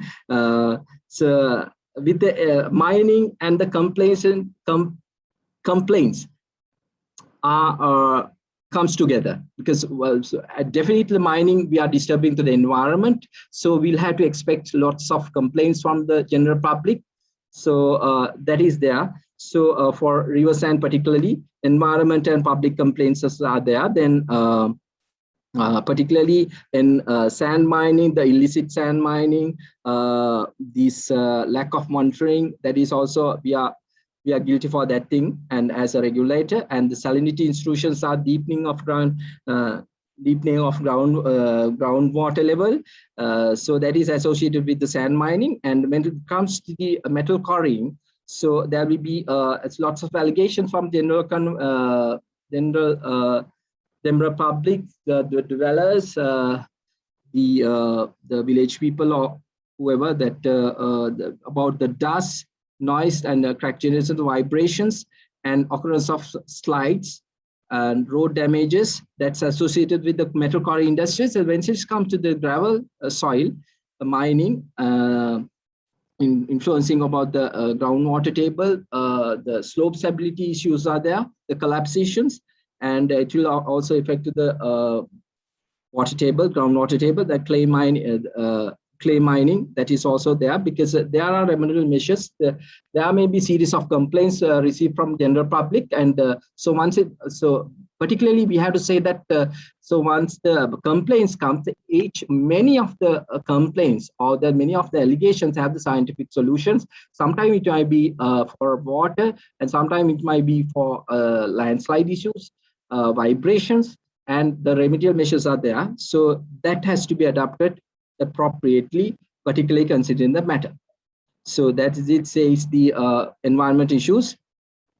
So recently, at the year of 2018, we have launched an island-wide program called the Green Sand Ferry, says the Harita Valley Totupola. So that's the regraining exercise of destructed river banks. that has been initiated from the year of 2018, and currently it's posed as a mining license conditions and following of green sand ferry concept. So this lineup indicates the bioengineering and geotechnical aspects of riverbank vegetations, particularly so the reduction of pore water pressure, that it's expected stability, and there won't be any shearing off and the collapsations. So it will be a supportive effect, and the regreening, the root reinforcement, buttressing and arching. So those are some things. I'm not going to describe the detail about those. Problematic issues and solutions in metal quarrying. Metal quarrying, frequently we are getting a series of complaints from general public, the villagers, dwellers, so many people, sometimes from the government institutions also, particularly divisional secretaries, about the complaints about the vibrations, noise, and fly rocks. So in order to make the remedial measures, that we'll have to assess the vibrations. That's the reason that we are conducting the test blast, and we are through the test blast we are assessing the vibration levels, so that the by way of then we can just compare the recommended or that permissible levels, and so remedial measures could be adopted in accordance with the values. The solutions, safety, yes, we'll have to pay attention to the solutions also. Safety audits and safety problems also there. Then the GSM is responsible to conduct the safety audits, and we have the safety director also. So he's responsible monitoring and investigations. We have to. That's the main thing that. Time to time, we are facing difficulties in lack of monitoring. That has to be strengthened, and recommendations. So those are there. And the one important thing is mineral zonations. So particularly in Sri Lanka, we don't have the town and country planning policy, because sometimes we have to live together. The mine site also there, then the community also living together with the mine site. So lots of conflicts are there, that it's like the elephant-human conflicts. So we are facing, as a regulator, we are facing big difficulty on sorting and make a solution, resolving the matters. So, and a CEA could conduct SEA, Strategies Environment Assessments. So that's gives the effective solutions for problematic issues. So that is a pictorial illustration of how we measure the ground vibrations, and the received. This refers to groundwater ground vibrations, air blast overpressure, fly rock ejection tendency, and fragmentation. Fragmentation also those sites, and difficulties. Thank you. Little bit, if you can, yeah. Thank you. Thank you. Yes, I'll take little more time. Yeah, please. Yes, will it be all right, or shall I stop at this point? Yeah. Going a little late, but you can get the important points and finish it off. Yes. Difficulty, the difficulty in receiving license approvals, because I have many things to say. I'm getting a little. Yes, I see. Very important.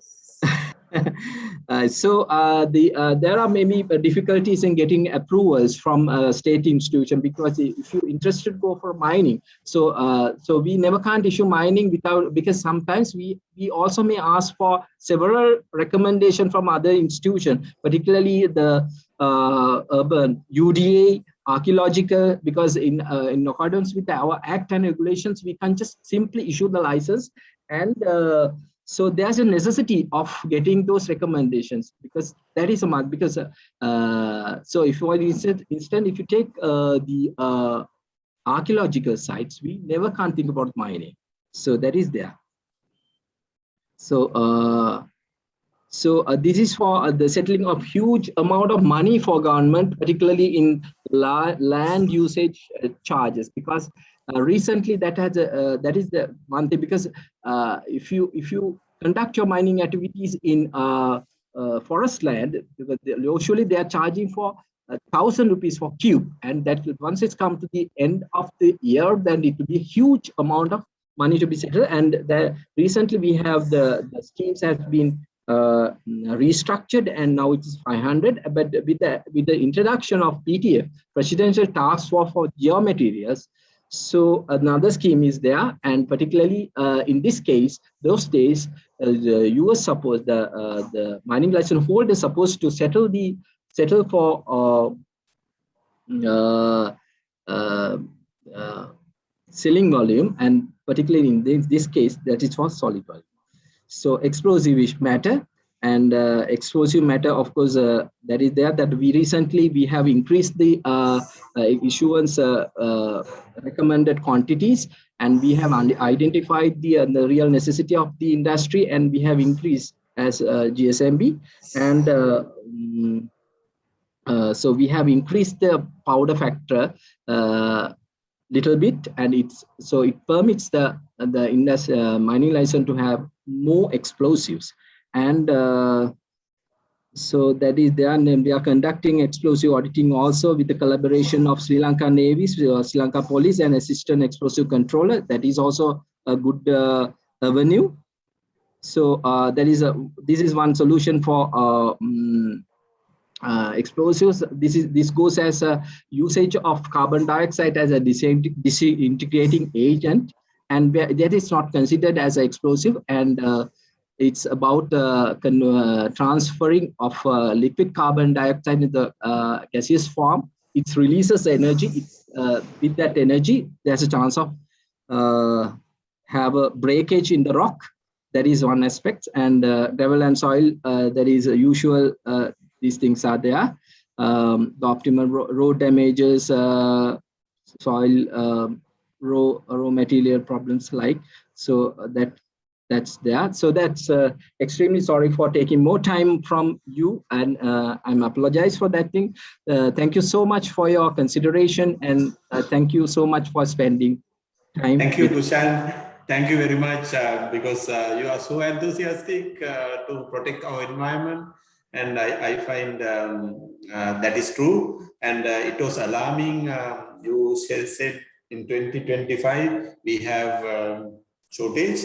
And I think our contractors and the estimators, everybody will look into that seriously and use the alternatives. And I think they will contact you anytime they want to a solution. And also I request our CCI to have another session with GSMB to address these issues, because after all, we have to have a country to live on as an environmental friendly country.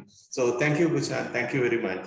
Thank you, sir. Yeah, going back to the session, the next speaker speaks on impact due to shortages on sanitary ware and tiles, which is very much relevant, because as a quality, architects are looking at it. As engineers, they are looking at it to finish the project. If there is a shortage, you cannot do it.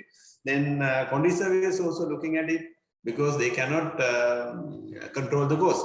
And the contractor is suffering from all three. So the next speaker is Dorosami Vingeshwaran, the immediate past president for Tiles and Sanitary Ware Importers Association. He's a managing director of Ranjana Ceramic Limited, having a bachelor's engineering degree in mechanical, over 30 years experience in the field of tile and sanitary ware industry. If we have an issue, they always come to him. So I cordially invite Mr. Vingeshwaran to conduct the session, and I request to limit it to 15 minutes if possible. We are going little time out session. Thank you. Good evening. Very good evening. Can hear. Thank you, moderator, for such a wonderful introduction of our industry. Let me share my screen. Hold on.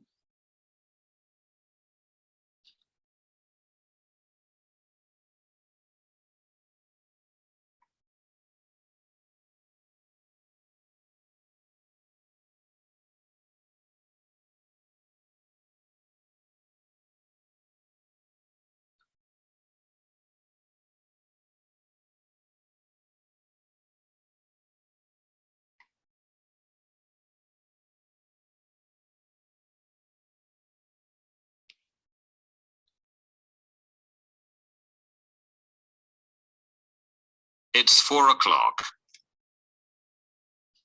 Hope everybody can see the screen. Yes, we can see. Thank you. Give me a few minutes. I'll just set it up.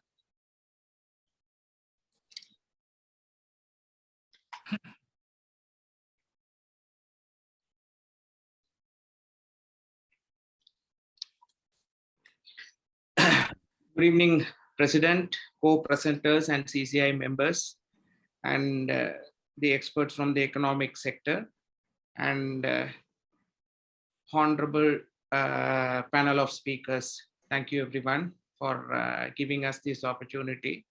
Unlike the other complex subjects, I feel our subject and the product is less complex and direct to the point, I believe.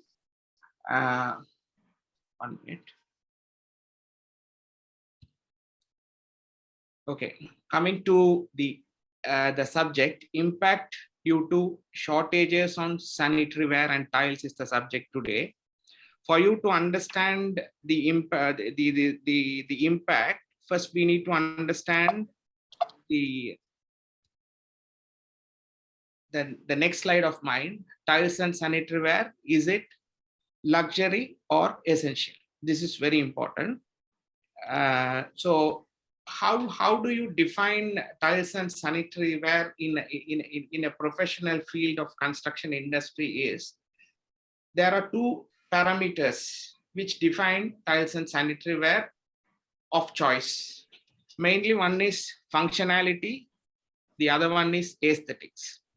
So if you take functionality, why people today, even it is misleading to note that most of them think tiles and sanitary ware it's a luxury and it is no more essential and it is not needed or it is something not of preference compared to the other essential products rather. Okay, so if you take the functionality and aesthetics today, tile, for example, if you take tile for instance, the functionality, why the tile, a product like tile has evolved the construction industry is due to its functionality, like hygiene, safety, maintenance, ease of maintenance. Otherwise, we would have not evolved to a product like this now. We would have stuck with a cement rendered finish or a finish, a normal concrete surfaces or something like that. If you take the aesthetic part of it, it is the property value enhancement. If you take any 1 square meter of a property or a land, how do you show the difference?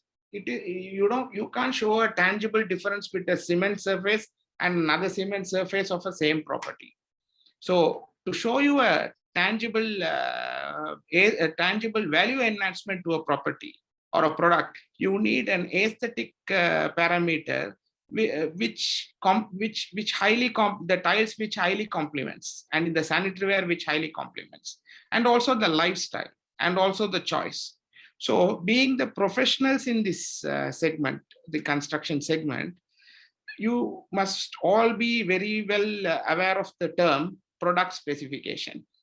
I'm sure when it comes to the product specification, that itself will ascertain that tiles and sanitary ware are primarily an essential to the construction industry, not a luxury. Luxury is an option, of course. I don't say they are not luxury. Luxury is only an option, but primarily they are an essential product for product specification. For example, if you take the functionality, you can't, there are certain parameters in tiles like slip resistance.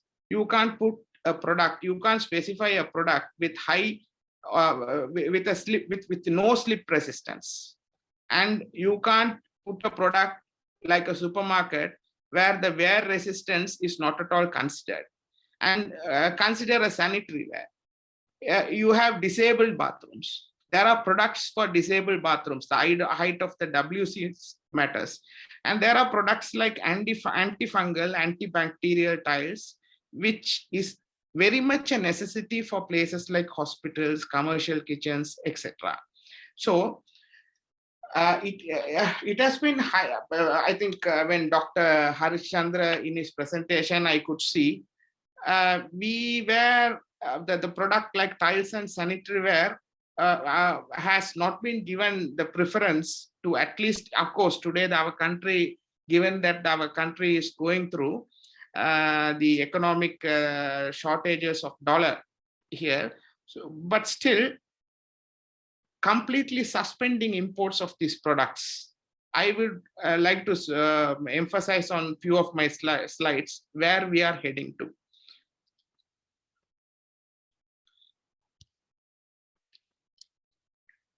So to understand the decision taken, first of all, we have to, one minute, hold on. First of all, I would like to give the market size of our industry. If you take from this slide, the market size of our industry is based on the demand of the consumer data available 2018 and 2019. Of course, after 2000, from 2020 onwards, you know, we are in an idle mode. We're helping the economy of our country. So if you take the demand, if you take the tiles demand, for instance, it is 1,10,000 square meters per day. That is the demand, the consumer demand based on the consumer data available as of 2018, 2019. That is approximately 100 FCL per day. That is the size of the tile market in this country. That is approximately, you can say, 3,000 containers per month. That is the size of the industry. In this, the local production is about 56,000 square meters. That's about 1,500 FCL per month. Out of the 3,000 FCL, 1,500 FCL being serviced by the local manufacturers. Of course, the local manufacturers are going for an expansion. I think one major expansion, and one other industry is also looking to expand. So after expansion, they can, in future, they can cater up to another 10% additional, 10 to 14% additional. Currently, their serviceable market production is 51%.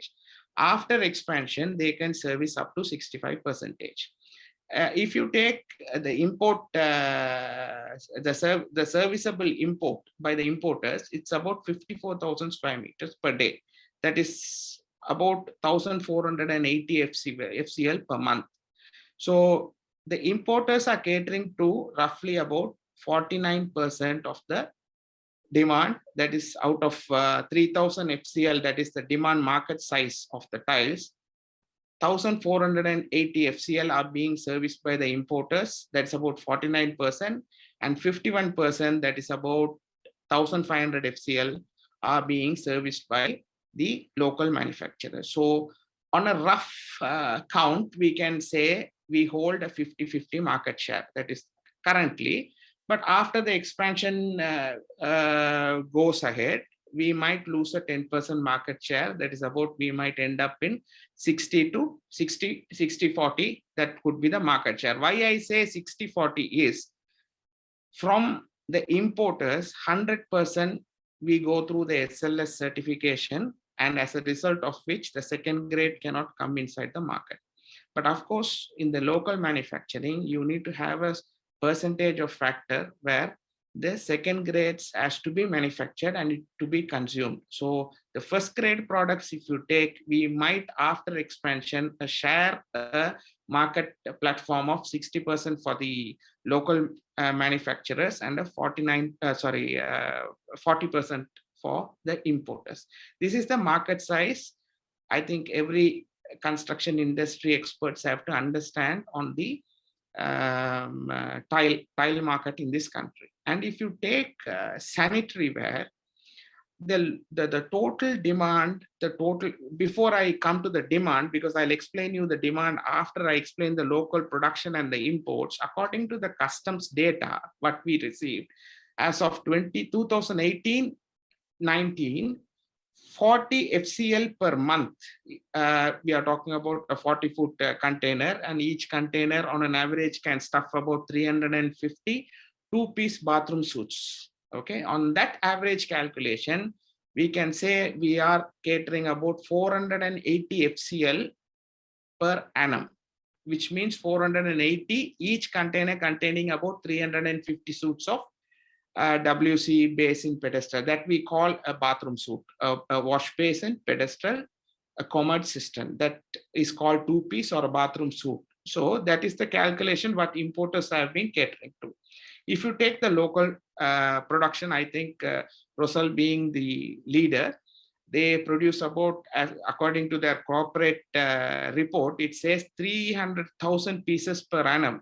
So considering them as a benchmark, we could say 25 FCL per month is their, not only Russell, all put together other industries. I think there are about other 2-3 industries who are manufacturing sanitary ware in this country. So they could cater to 300 FCL per annum. So the interesting part here, what you need to understand is 300 FCL by the local manufacturers and 480 FCL by the importers. So if you put both together, we are talking about 780 FCL. That is 780 FCL is the total market structure of or the demand of Sri Lanka, which has been experiencing as of 2018-19. But let me come to the demand now. We are talking about a 22 million population in Sri Lanka. If you consider on an average size of a family of 5, let's say a family of 5, you end up in 5 million families, roughly, let's say. Okay. So each family to have a sanitary ware, you might end up 5 million sanitary ware. Okay. So that is about 14,500 FCL needed to cater to this, the entire family. Looking at the 780 780 containers per annum serviceable by the local manufacturers and the importers, we might still take another 19 years to cater to the sanitary ware supply in this country. And having given these statistics, I don't think one family uses, not all the family in Sri Lanka uses one sanitary ware for one family or one bathroom for one family. There are guest rooms, there are individual rooms based on the luxury or whatever it is based on their lifestyle. It changes. And keeping this aside, there are other segments. We have hospitals, which doesn't come under this count at all. There are hospitals. There are high-rise, other segment of construction segment like supermarkets, like hotels, our tourism industry. So considering that, definitely our requirement for sanitary ware size is much higher than what is being projected or whatever certain done, what are being recorded.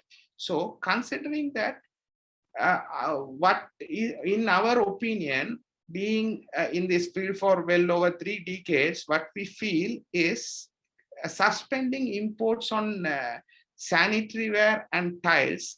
Is it a correct decision at this point of time is my question. So the next slide. I will, keeping that data and statistics aside, let me come back because I need to rush the slides also. So what are the direct impacts the consumers are going to have because of the import suspension on our industry? See, already most of you must have experienced, because my product, unlike, it's not a complex product. Every citizen of this country would have had the first-hand experience of my product. So unbearable cost escalation due to product unavailability. Due to the import restriction or suspension, there has been a sudden vacuum created on the supply chain. As a result of this, today I'm really regret to inform you, a tile which was 600 rupees, a 60 by 60 tile which was 600 rupees in 2019, today it is being sold at 1,500 rupees, and also you can't get at ease. You have to pay an advance with a 3 to 4 months of waiting queue, and you can only then you can get a first-hand experience of a tile. And secondly, a two-piece bathroom, again the bathroom suite, a basin, pedestal, commode system put together. When our industry was getting the product at around 15,000 rupees, now it has been sold at 31,000 rupees. Again, a similar scenario where the supply chain restrictions are there. And there again, what you need to understand here is, does this demand is really justifiable? So people should pay for the value for money is here important. So unnecessarily, of course, there are freight increment in the global market, the freight has gone up, and irrespective of that, I don't see that the market, the consumers paying such a huge price is really acceptable. Second major problem is freedom of choice. I'm mainly talking on the point of view of consumers. Freedom of choice on design, color, specifications are very, very limited. Okay. As a result of this, I think most of you must have experienced, most of the projects today are experienced. See, it is unlike a commodity product. Tiles cannot be considered like a commodity product. Tiles have a character. So when tiles have a character, your interior speaks. So there are themes you create. You know, people like architects and engineers, they create themes. So with no choice, color or specifications, and especially specification is dangerous again. See, as an engineer, as an architect, you need to specify correct product. On a swimming pool deck, you can specify a high glossy tile. And where safety is concerned, it can be a life-threatening problem if the wrong specifications are provided to a client. And so considering all these things, I think it is a social responsibility of this industry itself to command whether the decision to restrict products or to limit the selections available to the general consumer is right or wrong. And thirdly, technological evolution in construction becomes unfeasible. See, when I think if you take 10 to 15 years or 20 years back, a tile, you don't get, I think probably you get an 8-inch by 8-inch tile. And today the tile size has become 3 meters to 3 meters or 2 meters to 2 meters. That is the size of the tiles we are talking. And the most popular one being 60 by 60. See, these restrictions will limit our architects to, evolve the product, the technology available globally. And the value what you can enhance for a property becomes very, very limited. I'm sure most of the architects must be already frustrated with no products in the market to specify or to get. You see, each one of them considers their job as a masterpiece, definitely. That is their profession. But when you limit them, how do you expect them to provide a product to an international standard? It is highly questionable here. And the next part, what I would like to say is generating value addition in terms of brand marketing. Okay. This is an interesting subject. I would like you to see the today's headlines. Destination brand survey reveals Sri Lanka ranks low in future travelers wish list. If you go much more deeper inside that, we have scored less than 1%. So that is really heartening to say that, being a Sri Lankan.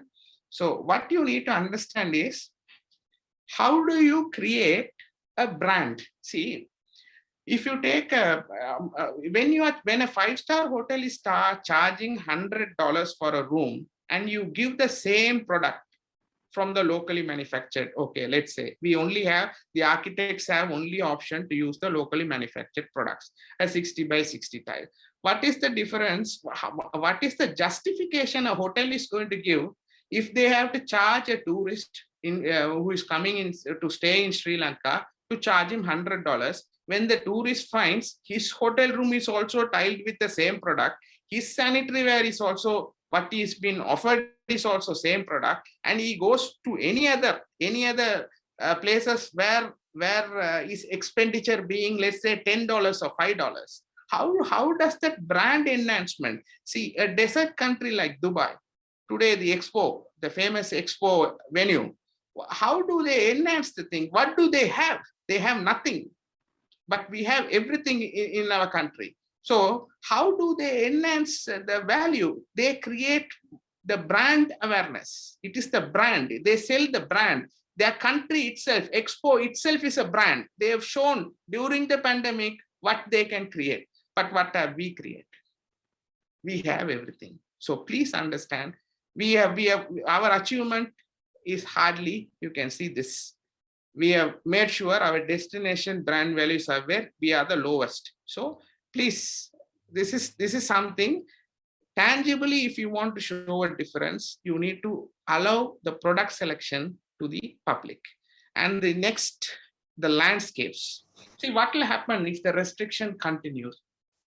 The landscapes, architecture, town planning, cultural essence becomes outdated. I hope everyone will understand. See, if you keep on using an outdated product, how much ever you invest on the property, ultimately, when an outsider comes, we would have not entered a future world. We would have been stagnant.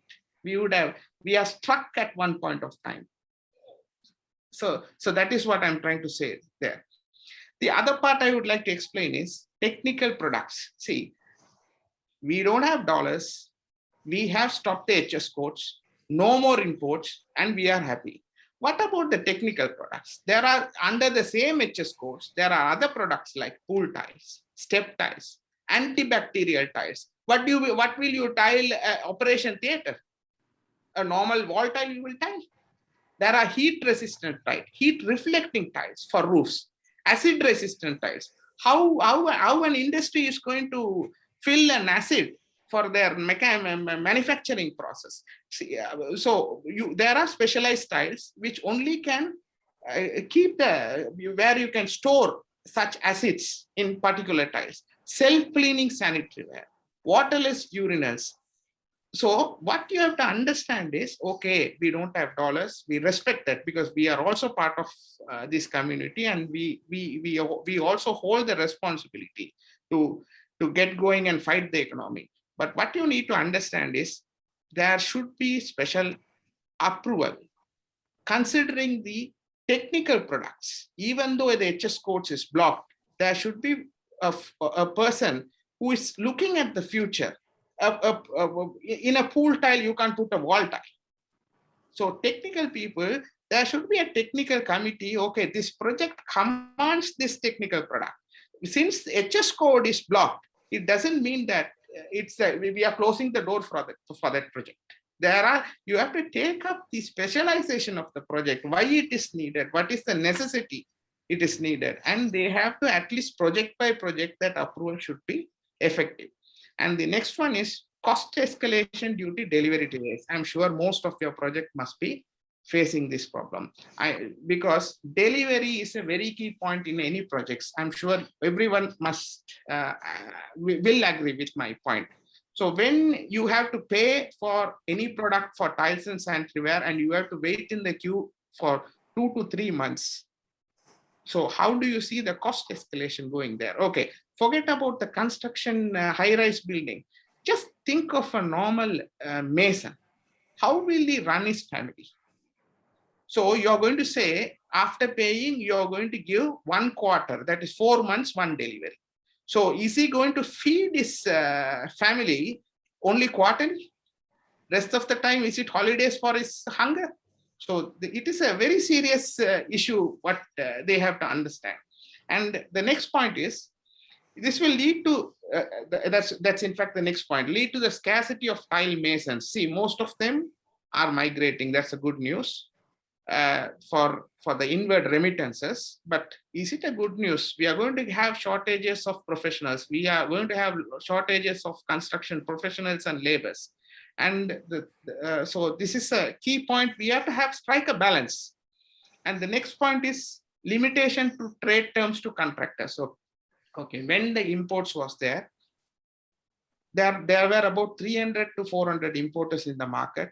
We were creating a microeconomy within the Sri Lankan market, like Olmo Street, Galwala, Olmo Street, Kurunagala market. These are the microeconomic sectors. How the microeconomy came up is mainly due to the trade terms what the importers offered. See, we give them 3 months credit, 4 months, 2 months credit, 1 month credit. So they in turn were able to give the contractors some credit. So our economy was going on. Today, you have to pay 100% cash, and 4 months, you have 1 quarterly, you have to wait for the delivery. How can a contractor survive this condition? So hope the construction professionals will understand some of the simple, I did not prepare much complex slides here. Some of the simple problems what you need to understand, we have to address as a responsible chamber. So this is something, a small comparison, what imports and the manufacturing, because sometimes imports could be termed as we are not being very competitive. But if you can see the slides, between the importers and the manufacturers, the subject wise, let me read it for you. Cost of construction, we are very competitive, and the manufacturing is high. Okay, let me explain one by one. A tile which we were able to import between $4 to $5, I think that today it is being sold at nearly $11 per square meters. I think I need not explain you. Most of your procurement guys would have already got the quotations and the escalation of costing. The government revenue, what our importers were giving to the government, because we have been taxed more than 100%. That is the taxation we have been paying the customs, still we never complain. Today, we have been giving 12 billion per annum to the government revenue. That's almost 1 billion per revenue. For 2 years, we have been suspended, irrespective of this 12 billion revenue to the contribution to the government. And definitely, the 3 industries will not give a 12 billion revenue to the government. You can check with their corporate reporting itself. See, this presentation is not against the local manufacturers. We would love to coexist with them, definitely. I will explain you our reasons in the next few slides, which will be passing on in a few minutes. See, distribution of income, how we distribute how the incomes are distributed over 300 entities. Here, just 2 entities. Okay, supply chain support. Over 2,000 distributors we had. But mostly, if you can see, the local manufacturers, mostly, not all, mostly have their own showrooms pattern. Environmental effects, we never had any environmental effects. Okay, why do I say severe environmental effects? We don't have the luxury of land base. We are a small island.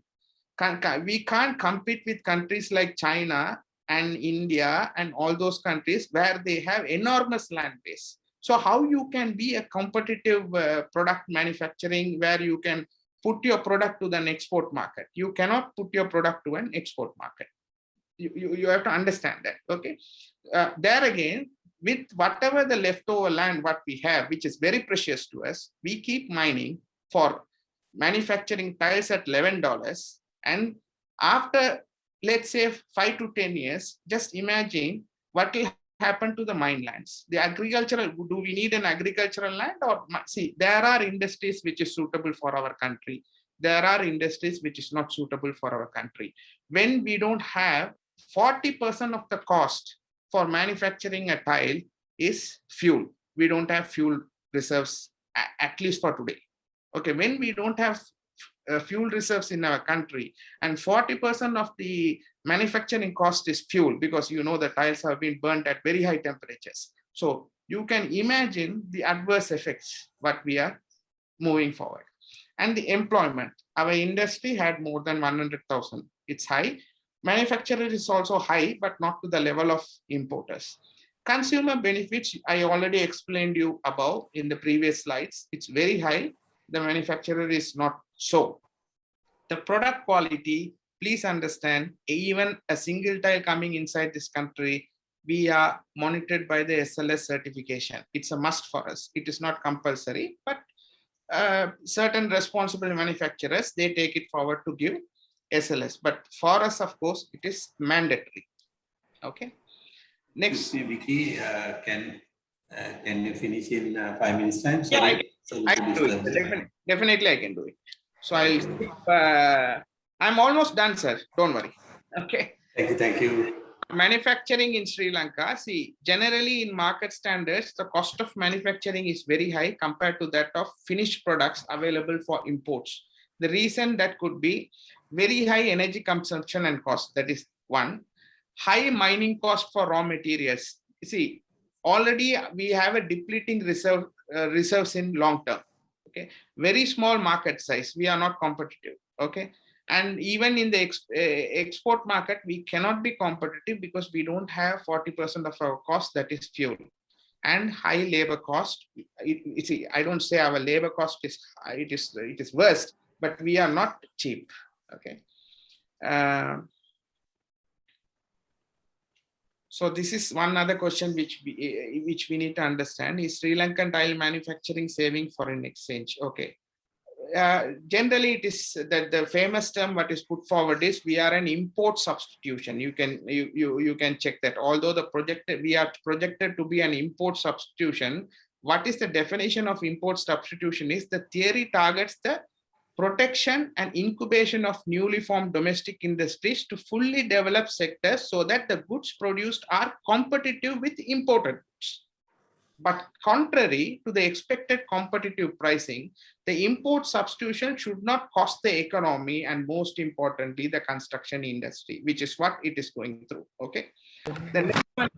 The next one is the local tile manufacturers' consumption of energy. See, other than that, there are other products like water, which is highly getting scarcity around the world. At least for now, we have enough. So the gas, electricity. So all these are going to have a heavy threat to our economy and environment. And this again, I just want to re-quote it. 40% of the manufacturing cost is for energy. So very poor competitive advantage we have. So to strike a balance, okay, see, there is this manufacturing industry and there is this import sector industry. I don't say that we should not encourage a production or local manufacturing industry. Definitely looking at the interest on our economy, everything, the local manufacturing should definitely be considered. But when they are not competitive, if we are allowed to share the market 50-50%, at least the construction industry can get a competitive advantage. Okay, if they are expensive, we are able to bring down the cost even at 100%. Even the government is getting 100% customs duty. So we can give them revenue as well as reduce the cost of per square meter construction cost. So this is, in this context, you can see previous tax structure and the current tax structure. We agreed. In fact, earlier it was 100 rupees. Today we have agreed, it's duty, and 35% was the cess. But today we in fact agree with the finance ministry for an escalation of 490 rupees per square meter, or a 50% increase. And just imagine 35%, earlier it was 35 rupees per kg was the sanitary ware tax structure. Today it is 155 per kg. Of course, sanitary ware, they should encourage hygiene lifestyle for our citizens. So just look at this. This is a squatting pan. Squatting pan, where there was no cess, today it is 75 rupees kg. Come on, squatting pan is every man's necessity. Even the low-end people, they need it. So today, just imposing a cess of 75 rupees per kg it is highly unjustifiable. So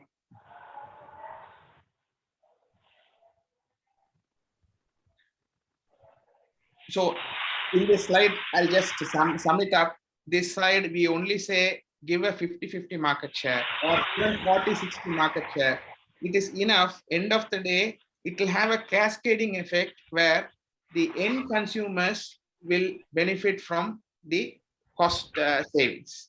So thank you with that. Thank you CCI for having given us this opportunity, a very valuable 30 minutes and or little less than 30 minutes. And thank you, Mr. Upul, for cautioning me of the timing.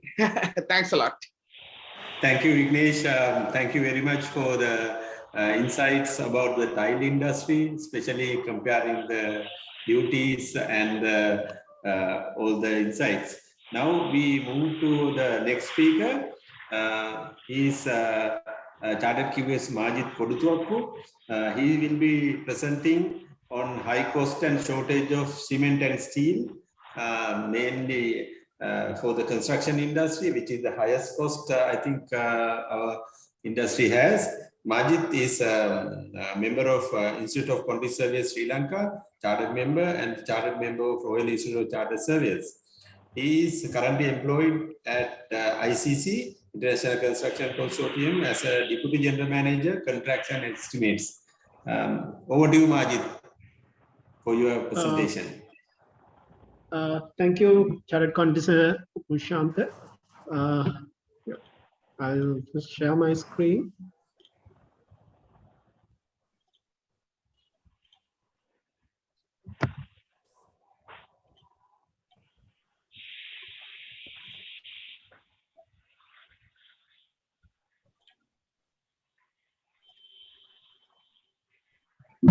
Hope you can see my screen. Not yet, Majid. Still we couldn't. Lal, can you allow Majid to share the screen? Right, Majid. Okay now? Okay, that's okay. Yeah, I'm Majid. As Mr. Prashant said, nice introduction. I'm Deputy General Manager of ICC. I think you all know about ICC. Today, I'm mainly discussing about the effect of high cost and the shortage of cement and steel, which is particular to the construction industry. Mainly, first I will mainly discuss on reinforcement steel with the following topics about the significance reinforcement as a material for construction industry, and about material fluctuation, how it represents in different indices and how it represents in the market, and what are the taxes on steel imports. If you are importing steel, what will be the applicable taxes, and global and local trends in the steel market, as well as some kind of a material shortage we experienced recently. If you identify reinforcement as a material for the construction, it will be one of the critical items what we are using day-to-day activities. Even we are using steel for almost all the critical activities. If you compare our construction different segments, if you take a high rises, it will contribute about 20% of the cost. And it's a medium rise, it's about 40%, 14%. For the road, at least about 4%. Bridge or the water treatment plant, it will contribute about 22% of the cost of the project. So that's will give us an indication how significant reinforcement steel as a material for the construction. So if something happened to this critical material, it will affect to entire construction activity, and it will affect to the cost, it will affect to the disputes, and it will affect to the time if the shortage continues. If you see how our material, I think everyone is talking about the price increase of the steel. If you compare against with the January 20, the pre-COVID period, and when it comes to November 2021, there'll be about 88% increase in bulk steel price, which will be available for the contractors. So if you take the SIDA indices, it has shown us about 66% increase of as per the last indices they published in October 2021. It's about 26% increase.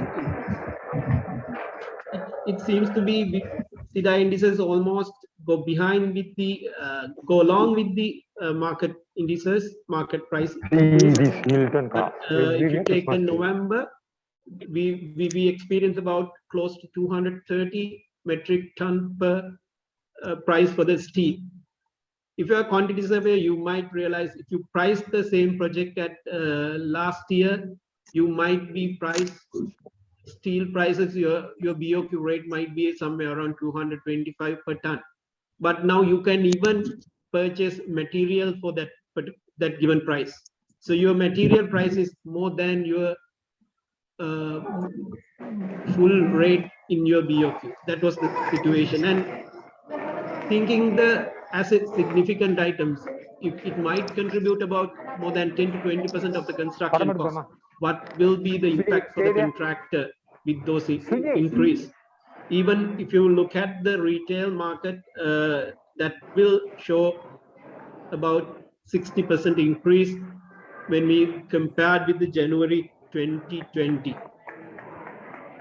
The increase you will notice the retail market 60% and the 88% for the bulk supply, because the bulk supply it has increased drastically, which will affect to the major projects and the major contractors. So, but when we look at the other part of the world, like China, Singapore, every country has affected with the steel price increase.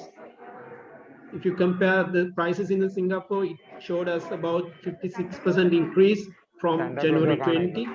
If you look at the London Metal Exchange, it shows us about 40% net increase, but it has increased, and it has now from July and August, it seems to be have a slight increase. Even the prices in China, it seems to be decreasing, but still we haven't received the impact of that decreases.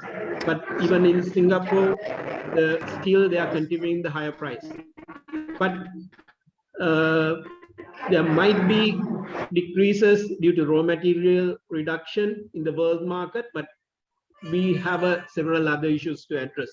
Even the raw material reduces, still our prices are increasing. Up to November, they'll be increasing, but we did see some slight drop in the local bulk supply market. We will see how it will affect to the other sectors in the industry. We hope there should be there might be a decrease in reinforcement steel for our local construction industry.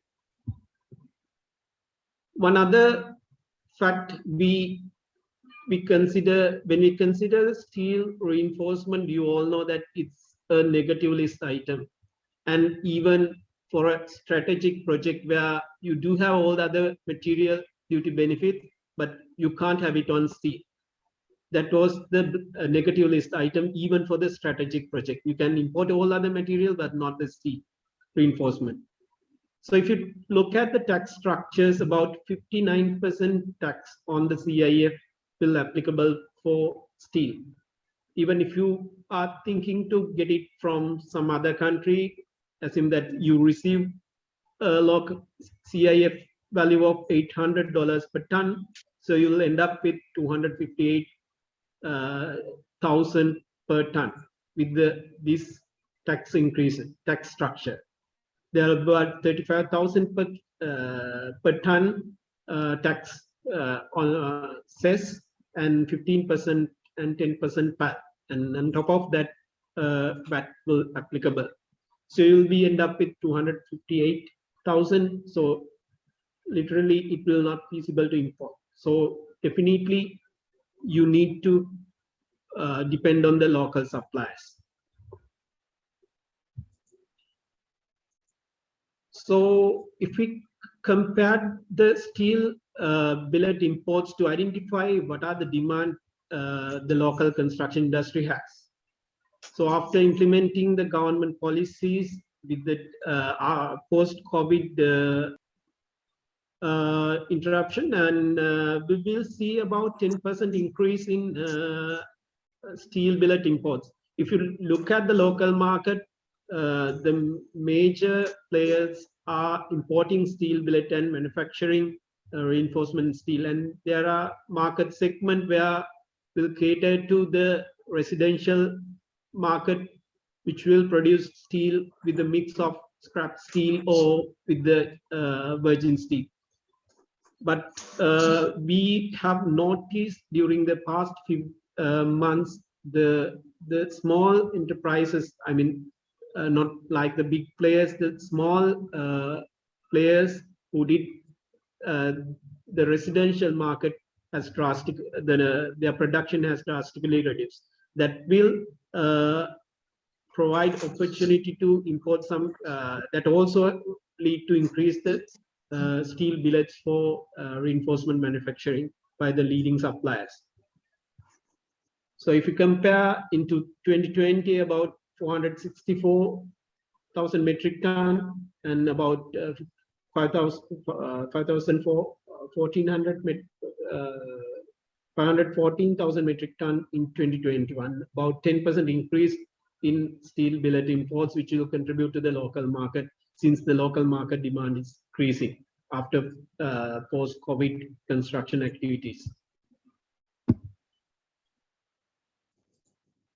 Even if you compare the number of importers, as per the custom records, the number of importers has increased for the billets in, might be the same supplier with the two different names, has increased towards the latter part of this year. If you look at what has contributed to increasing reinforcement price, other than the price increase in the raw material in the world market, we do have about 11% increase in exchange rate difference during the past period. It also has impact increase in steel prices, as well as shipping charges. Even if you compare the 40-foot container cost of shipping, it has about 5 times than the January 2020, and 20-foot it's about 3 times higher than the January 2020.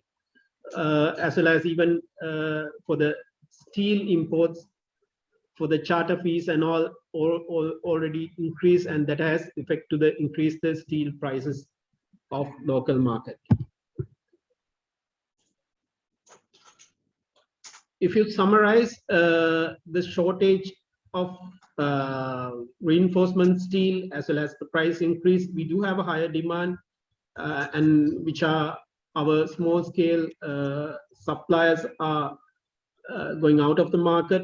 So that will create the higher demand that might create the shortage. And also unstable raw material cost, rupee devaluation, and restriction on imports on LC, especially even for the billets, they might need to have 180 days credit or more than that credit period, where they cannot rely on the conversion rate of US dollars that might included in their prices, and it will end up with increasing reinforcement price, because they are not sure whether which price they will convert their dollars when their LCs were realized. So shipping charges has effect to increase prices and the decrease in market suppliers and the tax structures, because it will not allow to import, or it will not feasible to import steel from other market due to tax structure. So there might be a monopoly, or there might be a possibility to increase the local prices. So if you look at our significant, what we discussed earlier, when you reevaluate, because steel being the critical item and the steel having about 80% increase in their cost, those indicators might increase. Definitely it should increase, since steel it's a significant item. If you look at structural steel, it will indicate about, I think SIDA it's about indicating about 79. I think there is a mistake here, and the local prices indicating about 112% increase in the prices if you compare with the January 2020. In both steel and structural steel, steel reinforcement and structural steel, the major increase we experienced from January 21 to this November 2021. So if we move into the cement, again, if you look at the importance of the cement for the construction, it might contribute about 5 to 10% contribution for the construction cost. Again, contributing that kind of a significance, the impact on increasing the price will affect to construction industry. So if you compare again the price increases, the SIDA only recently, after August only, their price indices has increased. They do have several indices applicable to the cement. The cement import has about 10% increase, and the local ex-factory cement about 8% increase. But if you refer to the project market, where the cement taken by the project, the price has the impact about 158% with the recent increase up to November. But SIDA didn't publish November indices yet, but with the recent increase, once the government remove the cement price control, there will be a significant increase, and about up to November, about 58% increase in cement prices. So that will severely affect, it will impact to your plastering, ready-mix concrete, and all the structural element of the building. And also, if you look at the retail price, it again shows about 26% increase, and for the clinkers price, it has shown about 22% increase. If you move into the other market like Singapore, again they have shown about increase, but they are stable now. But suddenly in September to October, in our prices, we have a drastic increase. That's not mainly because of the raw material prices of the clinkers prices. It's mainly because of the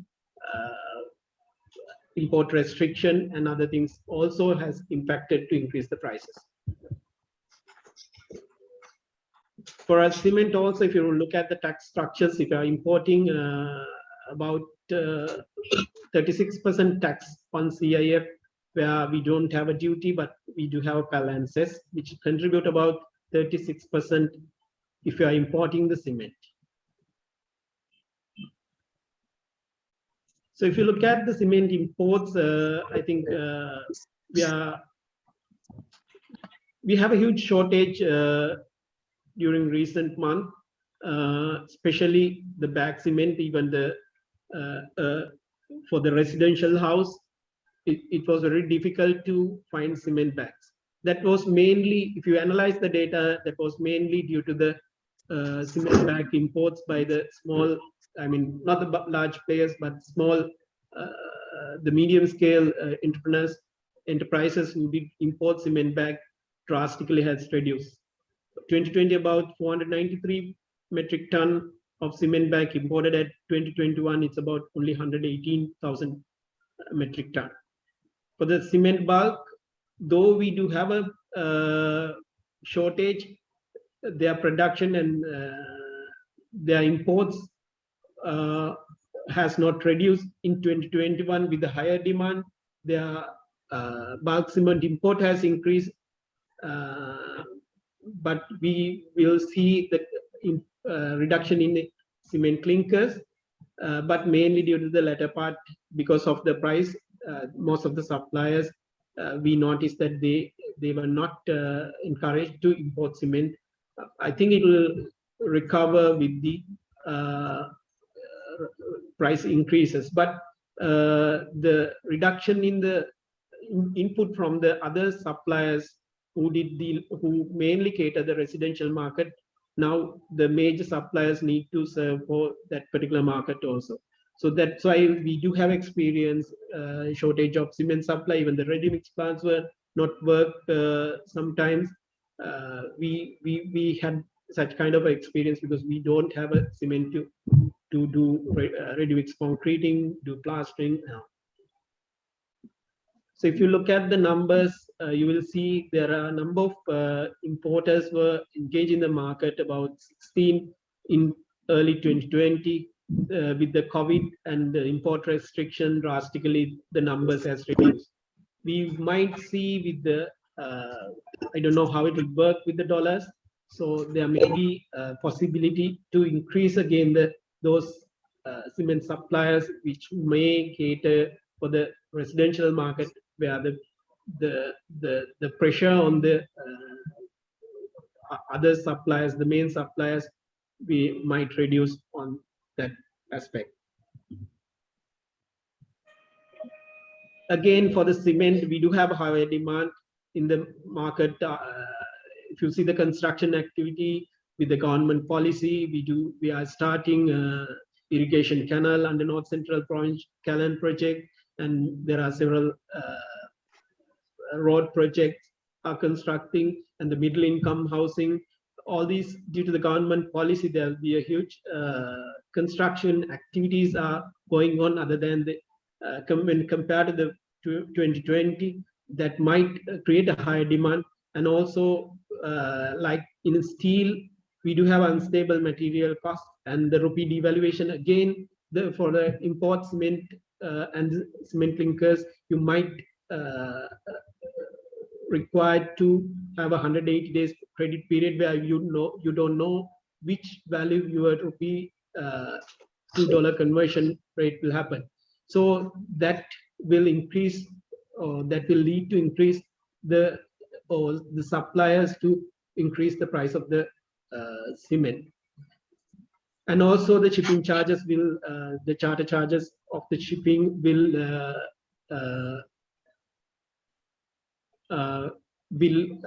increase will have an impact to increase on the cement prices, and as well as I shown you, the decrease in market supplies. If you look at the impact to construction industry, the major impact for the contractor was absorbing continuous escalation, which was unpredicted. We thought that it might end up with a couple of months, but last year, January, it's continually escalating. So there will be a limit which contractors can absorb, because almost all the projects, we don't have the price fluctuation formula applicability. Even though it's applicable, we may not sure whether we are compensation for the escalation which is applicable for the project. So the contractors has to bear the escalation than what they forecasted when they are tendering. So even that might lead to decrease the profit margin. So that might be either the project might end up with losses or will lead to reduce the profit margin. Definitely with the expected escalation or experiencing the escalation, we may not having the profit margin, or we might definitely having the losing most of the project. And this has impact to the small enterprises. I mean, not the big players, some other, the impact on the small contractor, it's comparatively higher than the large contractor in the market. So we might have a relief from the SIDA formula. I think for the steel, after several discussions, we were able to go along with the to make along with the price increase that SIDA indices, so that might relieve contractor to some extent. And most of the contracts, especially private contract, which were started in 2020 as well as in early 2021, may not have a price fluctuation formula, where you do have a problems, you might renegotiate with the client what to do and what next to do. And being the it was very difficult part for the quantity survey, for the cost planning, as well as the tendering. We can't predict what will happen, especially for those two materials.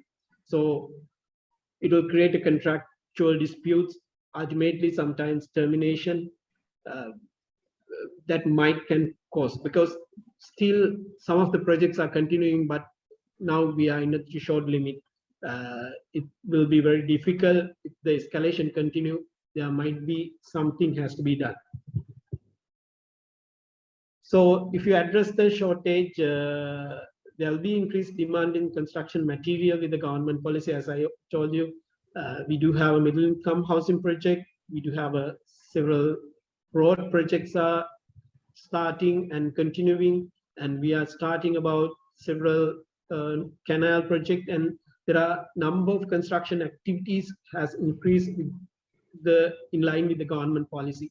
So we do need construction material like cement and steel to cater those demands.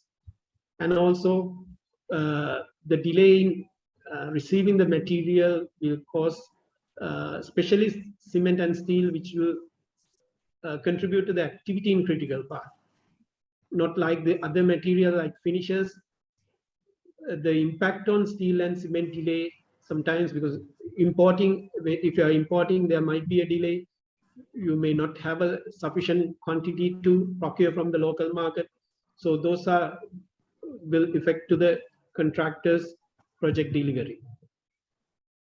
If you look at the future, we see some kind of a slight decrease in the raw material prices with the production increase after the COVID, especially in China, South Africa, and some other part of the country. We see kind of a decrease in the raw material prices, but it's not our case. We do have some other issues like US dollar reserve of the country. We do have to depend on the escalation, how it will work, exchange rate fluctuation, how it will work, everything that will matter.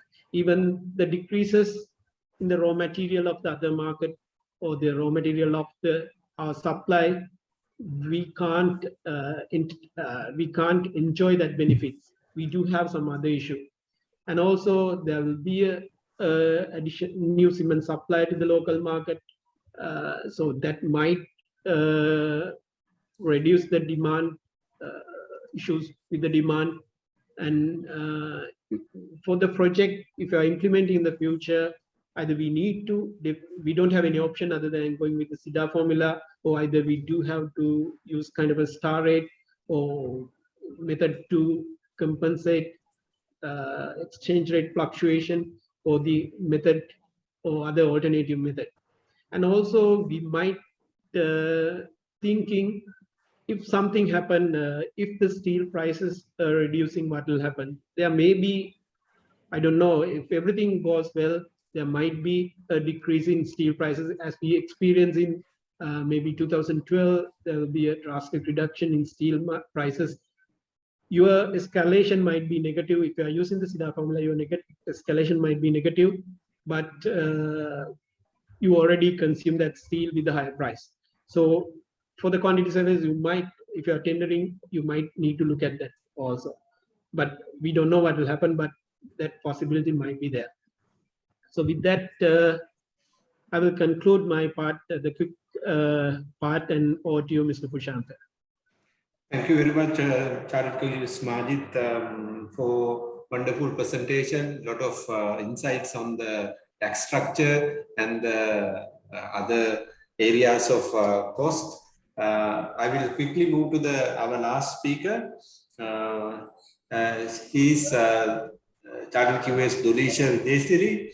He will be talking to us on dilemma of construction contractors with rising cost, which is timely. He is Assistant General Manager, Estimation and Contracts for Sunken Construction Private Limited.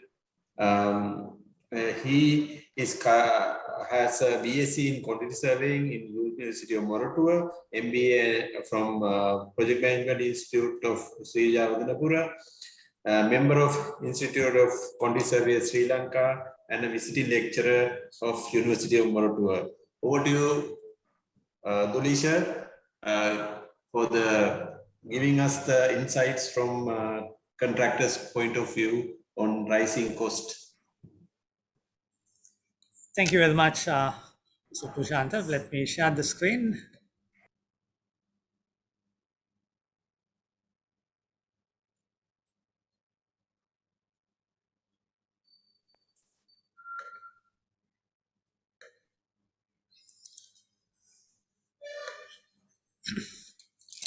Ladies and gentlemen, if you see someone like this with a burning head, that may not be from a gas explosion or gas cylinder explosion as you experience these days, but it could well be because he's a contractor, because all the contractors these days are having burning heads due to the rising prices. So, a warm welcome to my brief presentation on dilemma of construction contractors with rising costs. So what I'll do is, first of all, I'll give you a small glimpse of the recent price increases. I think the previous speakers have spoken about the increases in tiles, cement, and steel, but let's see how has it affected the other prices. And then let's see what's the impact to the contractor is. And because of that, let's see what is contractor's dilemma due to these price increases. And finally, towards the latter part, we will see what are the effects to the industry due to this contractor's dilemma and how the future beholds. So, ladies and gentlemen, as the previous speakers elaborated, especially on tiles, sanitary ware, steel, and cement, there has been an enormous price increase in the country. And what I did is I did a small analysis to see how the prices have changed in other materials other than steel, cement, and sanitary ware and tiles with the help of SIDA indices published in October 2021. And also I did a small analysis based on some data which I collected using the cost sources I have. So if you look at the prices of sand, for example, according to SIDA indices in October 2021, if you compare the price escalation in the year 2019, which is shown in the blue color, versus the price escalation in orange color, which denotes the prices in 2021, you can see that in 2019, there was no considerable escalation in prices of sand. However, in 2021, there had been an escalation of 8%. And with the data I collected from January 2021 up to October, there has been an increase of 11%. If we move to aggregate, according to SIDA indices, in 2019, there was a slight escalation, about 2% in 2019, January to October. However, in 2021, there had been a 13% increase. And based on the data I collected, the aggregate price had increased by 15% from January up to October this year. If you compare the price of blocks, a very common material in Sri Lanka, according to CEDA, in 2019, there was no much escalation. Okay, so I have taken this 2019 to show pre-COVID era where most of the prices were based on the pre-COVID scenario. So this 2019 basically reflects an average of the pre-COVID era, whereas 2021 figure shows the current situation. So in blocks, there has been an increase of 25% as at now or during the current year. And based on the information I collected, there had been an increase of 16% in the 200 millimeter solid cement blocks. If you move to asbestos sheet, according to CEDA indices, there was about 4% escalation in 2019 in the early months. However, in this year, there had been an increase of 21% from January up to October. And based on the data I've collected, the price of asbestos sheet has increased by 25%. If you move on to paints, according to CEDA indices, between 2019, the prices have increased about 14%. However, in 2021, it has increased about 19%. But very interestingly, based on the information I collected, based on Dulux prices for weather shield and emulsion, the emulsion price had gone up by 77% from January up to October.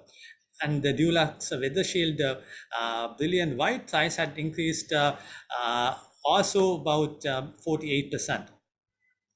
So moving on, this is another significant factor where I noticed the prices of electrical cables. According to CEDA indices, the price in 2019 only increased about 4%, whereas in this year, it has increased about 87%. And based on the information I collected, I collected information for several types of cables. So these cables have different changes in prices ranging from 70% to 90%. So there's a huge increase in the price this year compared to previous pre-COVID era. Similarly, PVC pipes based on CEDA indices in 2019, there was about 9% increase. However, in 2021, there was a 68% increase. So very, very high increase in prices in this year. And based on the prices I've collected, for example, 3/4 inch diameter UPVC pipe has increased by 64% from January up to now. 1.5 inch diameter pipe has increased by 76% from January up to now this year. So likewise, the prices have skyrocketed this year compared to the previous years. And if you move on to glass, the glass prices were had a 14% increase in November. However, in 2019. However, in 2021, it had increased about 66%. But based on the information I collected, the price increase is about 40% odd. And another very important item, especially in road work, is the price of bitumen. And according to CEDA indices, in 2019, there was a negative escalation. However, in this year, there's a 63% escalation. And based on the information I have collected, the bitumen prices has gone up by 54% from January up to November. So, ladies and gentlemen, in summary, the bottom line is that usually the escalation has been around 0 to 10% in the pre-COVID era. However, due to the current COVID and other related issues, the escalation in prices has been enormous, and it started from 10% and it's going up to 90% or even more. So the bottom line is that the current escalation is beyond the imagination of anyone. Earlier, it was very marginal escalation, a typical estimator would estimate. However, currently this escalation is enormous and unimaginable.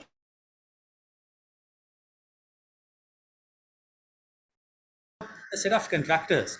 ranging from small to extra large, and also varying from different trades, from general building contracting to civil contractors to MEP contractors to other specialists and all that. So all of these contractors, ladies and gentlemen, have their own contracts, ongoing contracts. So some of these contracts are fluctuating price contracts. Some of these contracts are fixed price contracts. So in fluctuating price contracts, you are basically paid the rise or fall in the materials, labor, or plant. However, in the fixed price contracts, you are not paid, or the fluctuation is basically disallowed.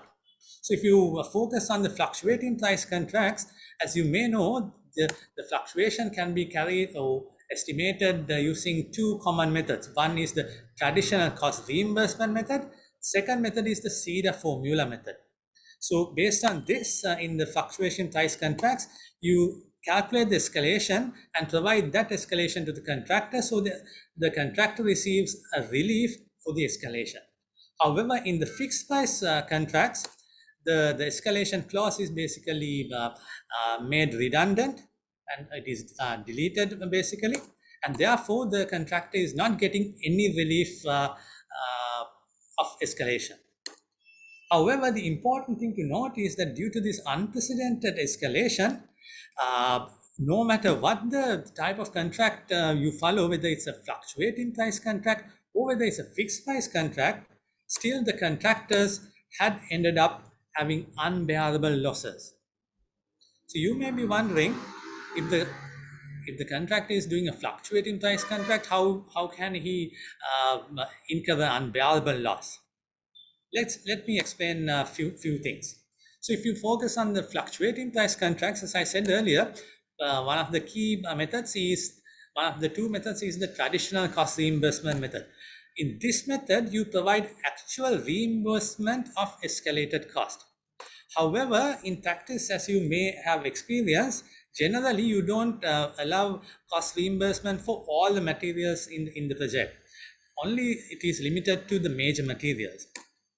But based on the current enormous increase in prices overall, there's a big increase in all the materials, especially as I think Dr. Harishchandra also mentioned that the container prices or the shipping prices have increased unbearably. So this increase in shipping prices have impacted all the materials. Therefore, all the materials have increased considerably. So even though you get reimbursement for major materials, the impact of the minor materials is also very large because of the extra,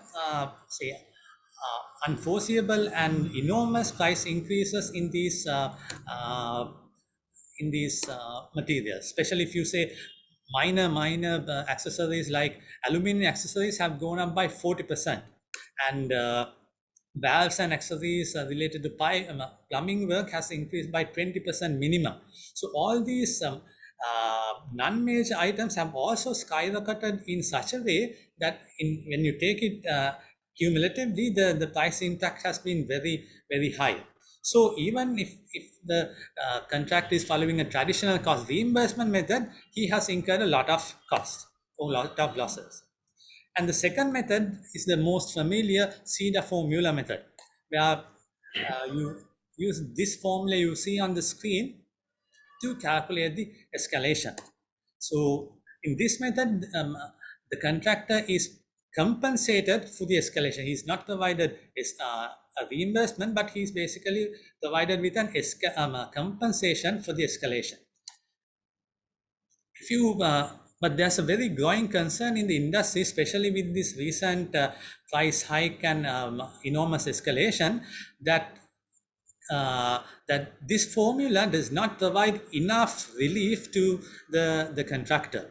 There has been several studies done recently. One is done by several team from University of Maltur, Janardana et al., and then another study by Jailath and Vikram Singh. So those studies have given evidence that this formula does not fully provide or does not provide the actual relief the contractor should get in an escalation scenario. So there are a few reasons for that. The studies and the researchers have found out one of the key reasons why this formula does not provide correct relief is the less accuracy of cost indices. Okay, so this formula has mainly several components, and mainly the accuracy of the formula depends on the cost indices and the input percentages mainly. So the studies have found out that there's less accuracy in the cost indices, and this is due to several reasons. One is lack of regular updates. So if you see the analysis I just showed earlier in the glass prices, you can see the CEDA indices which you see on the top. It shows from March up to October, the glass prices has not varied. However, based on the actual market prices in the industry, if you see there's a the bottom graph shows there's a steady increase in the prices. So this appears that the CEDA indices have not been regularly updated to reflect the actual changes. Another reason for the less accuracy of the indices is the less accuracy of the cost taken to prepare the indices. For example, in order to calculate the bitumen indices, the prices are taken by from the CPC, Ceylon Petroleum Corporation. However, Ceylon Petroleum Corporation is not the only supplier of bitumen in the country. And as at now, you may know that there's a scarcity of bitumen at CPC, and so all the contractors are getting from other sources. So if you only use CPC as the base to calculate the cost and the indices, then it could be wrong.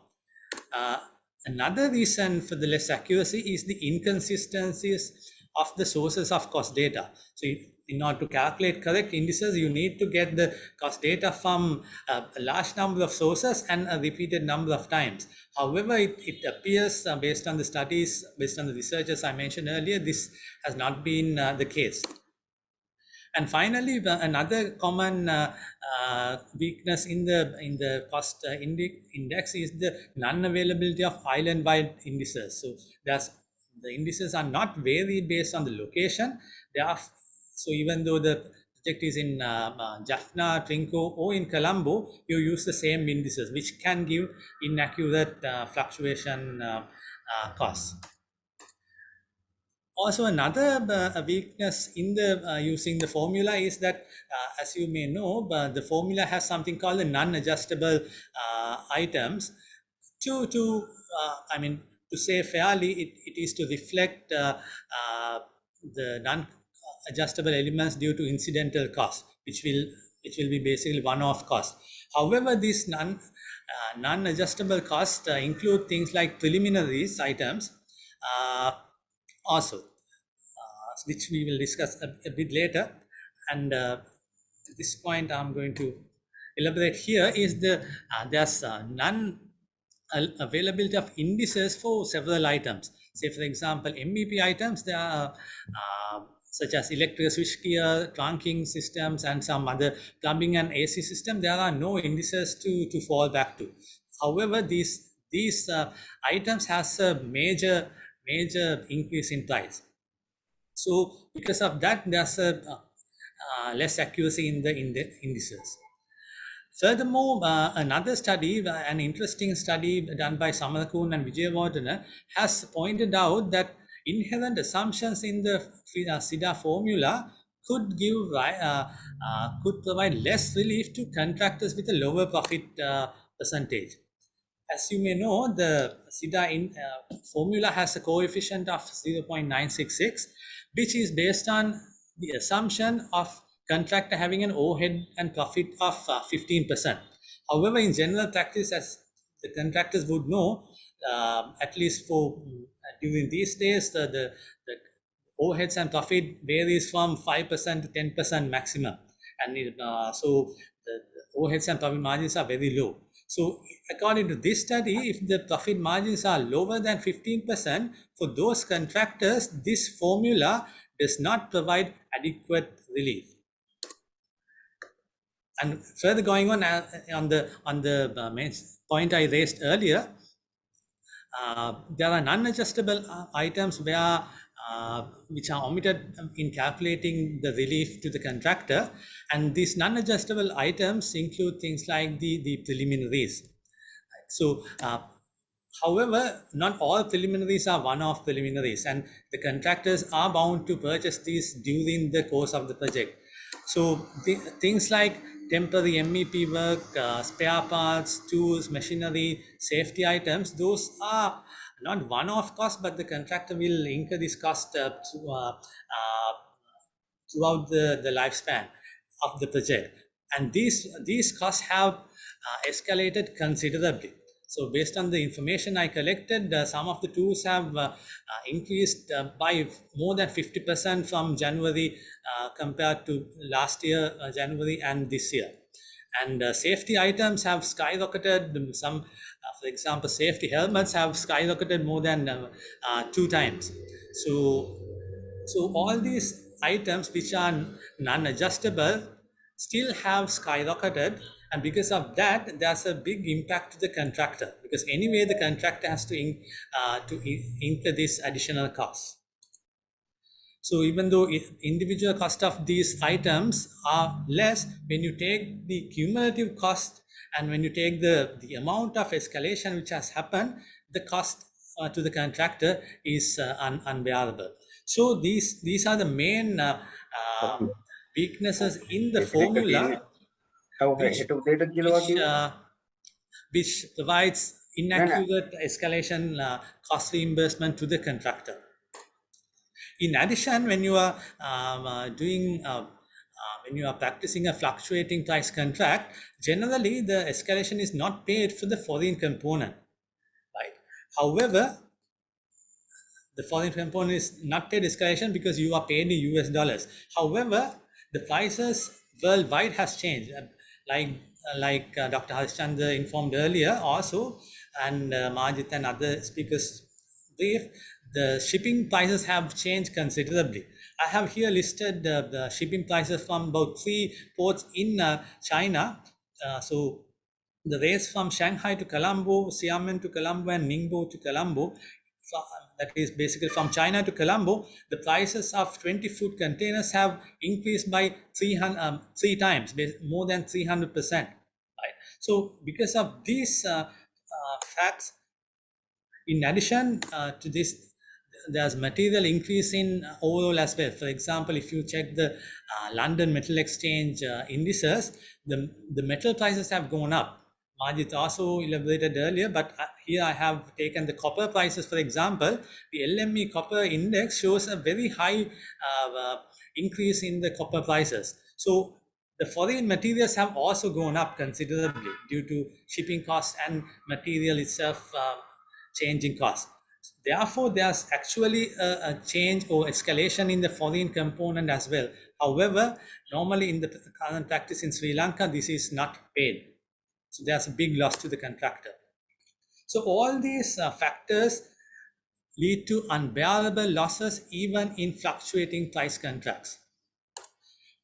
This situation becomes worse in fixed price contracts where nothing is paid to the contractor. So fixed price contracts are generally common in private sector contracts, right? So in these contracts, adjustments for changes in costs are not allowed.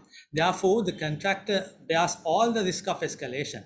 And as we saw earlier, generally the escalation used to be about 0 to 10%. However, now it has increased, say up to 90% or more. But in fixed price contracts, all those risks should be borne by the contractor based on the contract terms. So the contractor, due to this unprecedented price increases, has suffered a major loss. So basically, this unprecedented escalation in prices have given a final knockout punch to all the contractors who are undergoing fixed price contracts at the moment. So because of these reasons, we need to consider, ladies and gentlemen, on the backdrop which we are currently in. Still, we are in a COVID-19 situation where most of the projects which are running as of now are on extended time period. So during this COVID-19 period, most of the clients did not allow payments to the contractor due to the extension of time. They were only provided time, but not the cost. So the cost was anyway incurred and absorbed by the contractor. So the contractor was anyway incurring a loss due to the COVID-19 extension of times. And in this situation, when this enormous escalation comes, then it's quite unbearable to all the contractors. So it's basically a contractor is falling from a frying pan to the fire. So it's a very sad situation as far as the contractors are concerned. So because of this huge escalation in prices and the subsequent losses, the contractor is having a big dilemma in executing current contracts as well as future contracts. So let's see quickly what are the dilemmas he's having on the ongoing projects. One of the key dilemmas he's having is whether to continue the project or to terminate. Terminating a project due to escalation of prices may deem to be unethical and against the contract. However, there are many contractors who are contemplating this at the moment, whether to continue or terminate. Why? Because due to the substantial escalation in prices, the cost of continuing the job is greater than the income he's supposed to get. Right? So, especially in fixed price contracts. So, if he continues the job, he will incur more costs than the income he is expected to receive. So, for the contractor, he will not see a big point in continuing the job.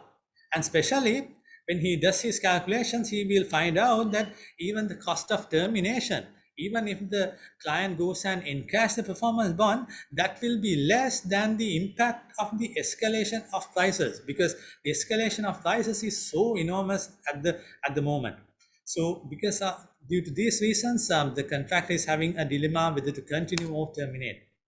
The next dilemma he may have is if he is to continue, how to claim for the unforeseen escalation loss. Because if you refer FIDICO SBD2, there's no specific provision to claim in this type of scenario. Okay, so the only option the contractor will have is to go for an extra contractual claim, because under clause 19.1 of SBD2, you can have larger extra contractual claim. So one argument he can bring in is the unjust enrichment scenario, where he can argue that the client is unjustly enriched because due to the current escalated price, he is getting a very higher valued product. However, he is not paying the same value to the contractor. So you can argue that the client is unjustly enriched because of this situation, and therefore you can argue a compensation.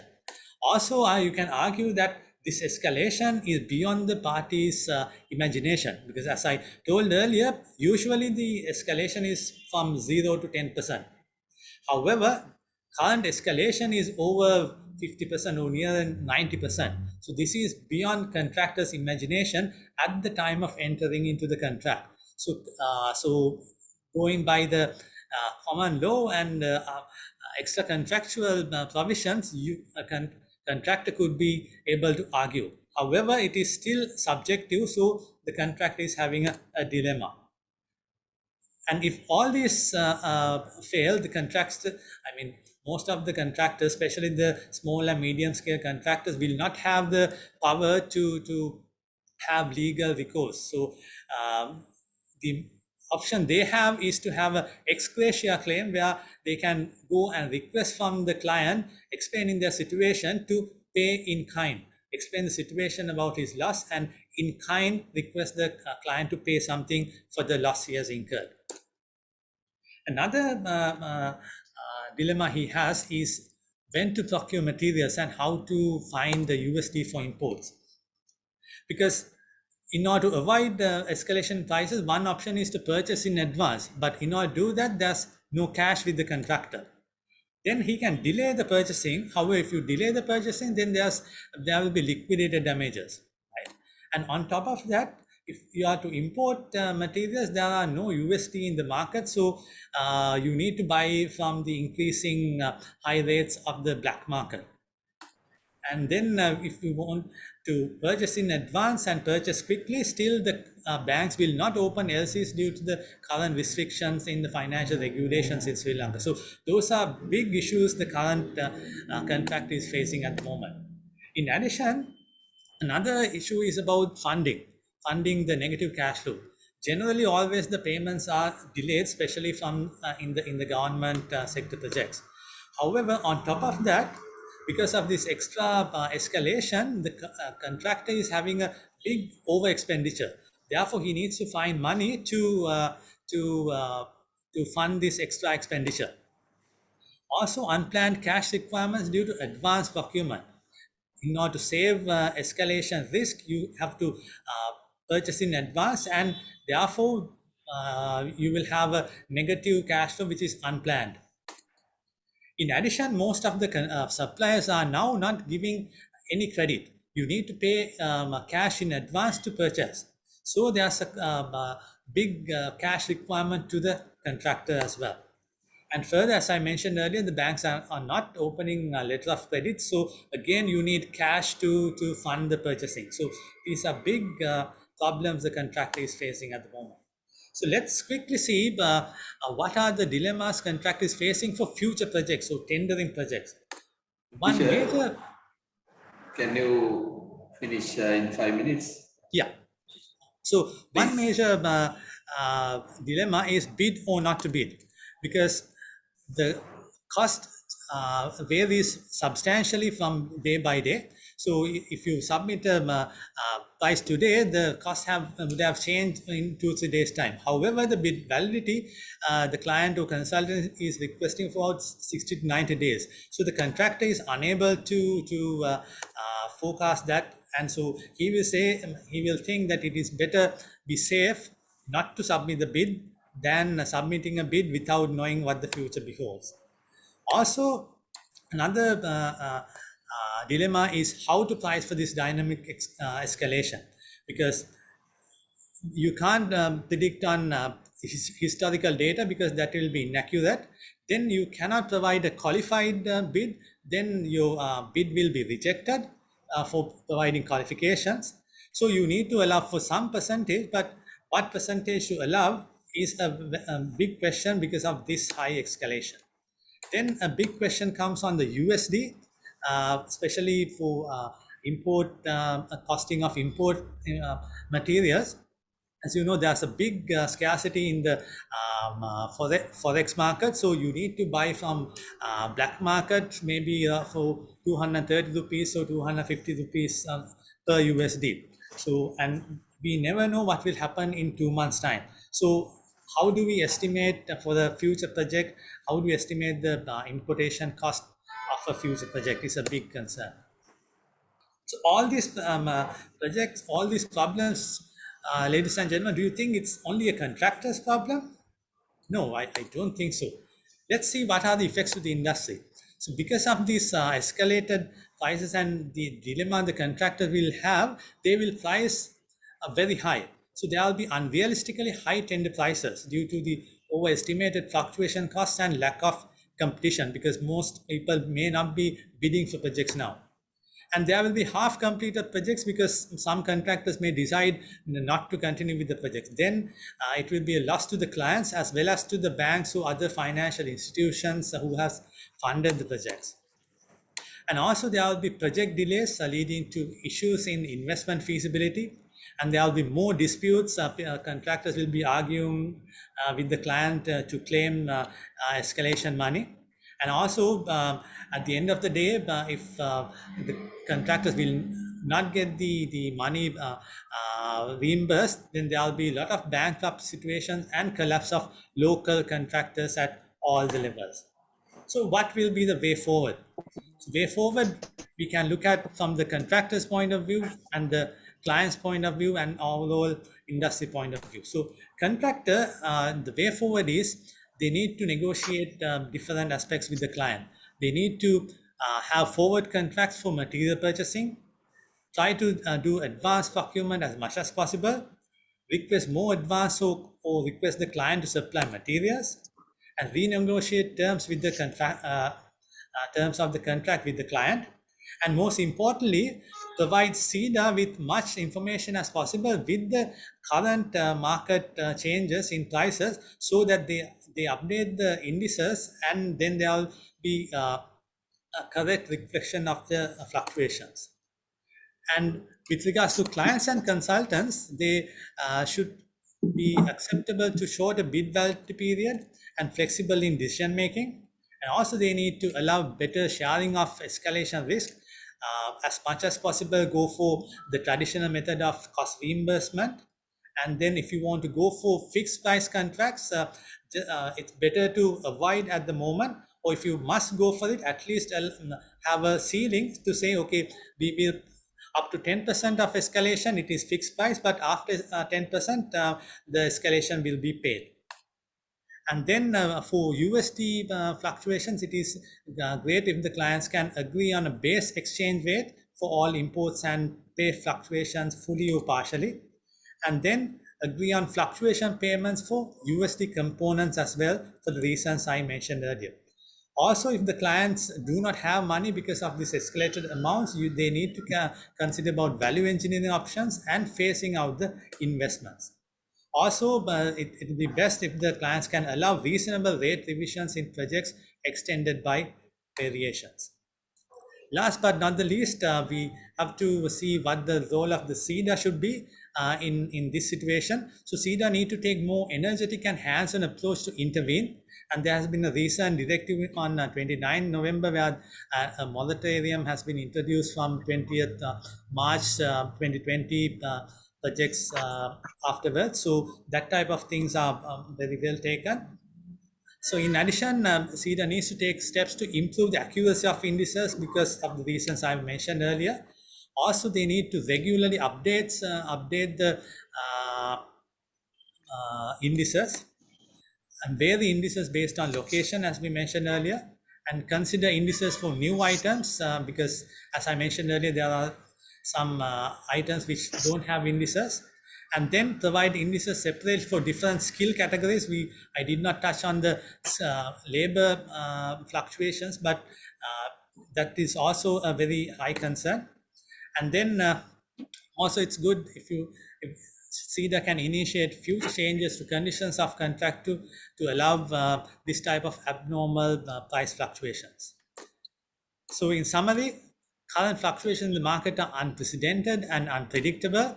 So contractors at all levels are incurring enormous losses due to this excessive fluctuation, and contractors' present dilemmas will severely affect the entire construction industry. So providing fair relief to the contractors will help all the stakeholders in the industry and also the future of the construction industry. Thank you, ladies and gentlemen. Over to you, Chartered QS Upashanta. Thank you very much. Thank you very much, Dulisha.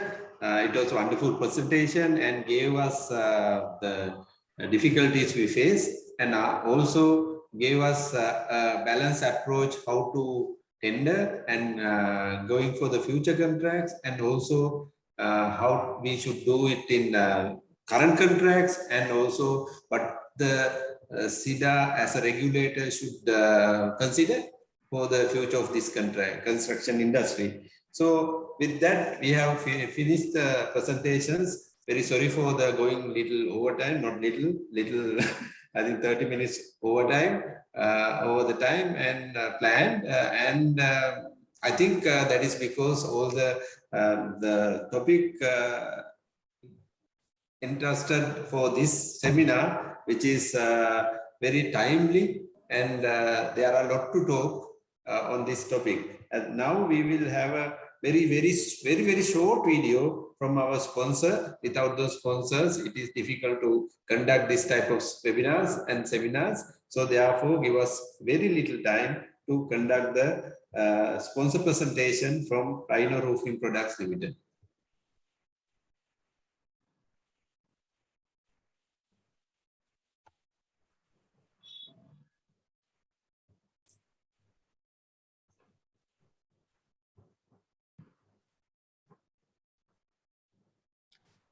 Hi, good afternoon, everyone.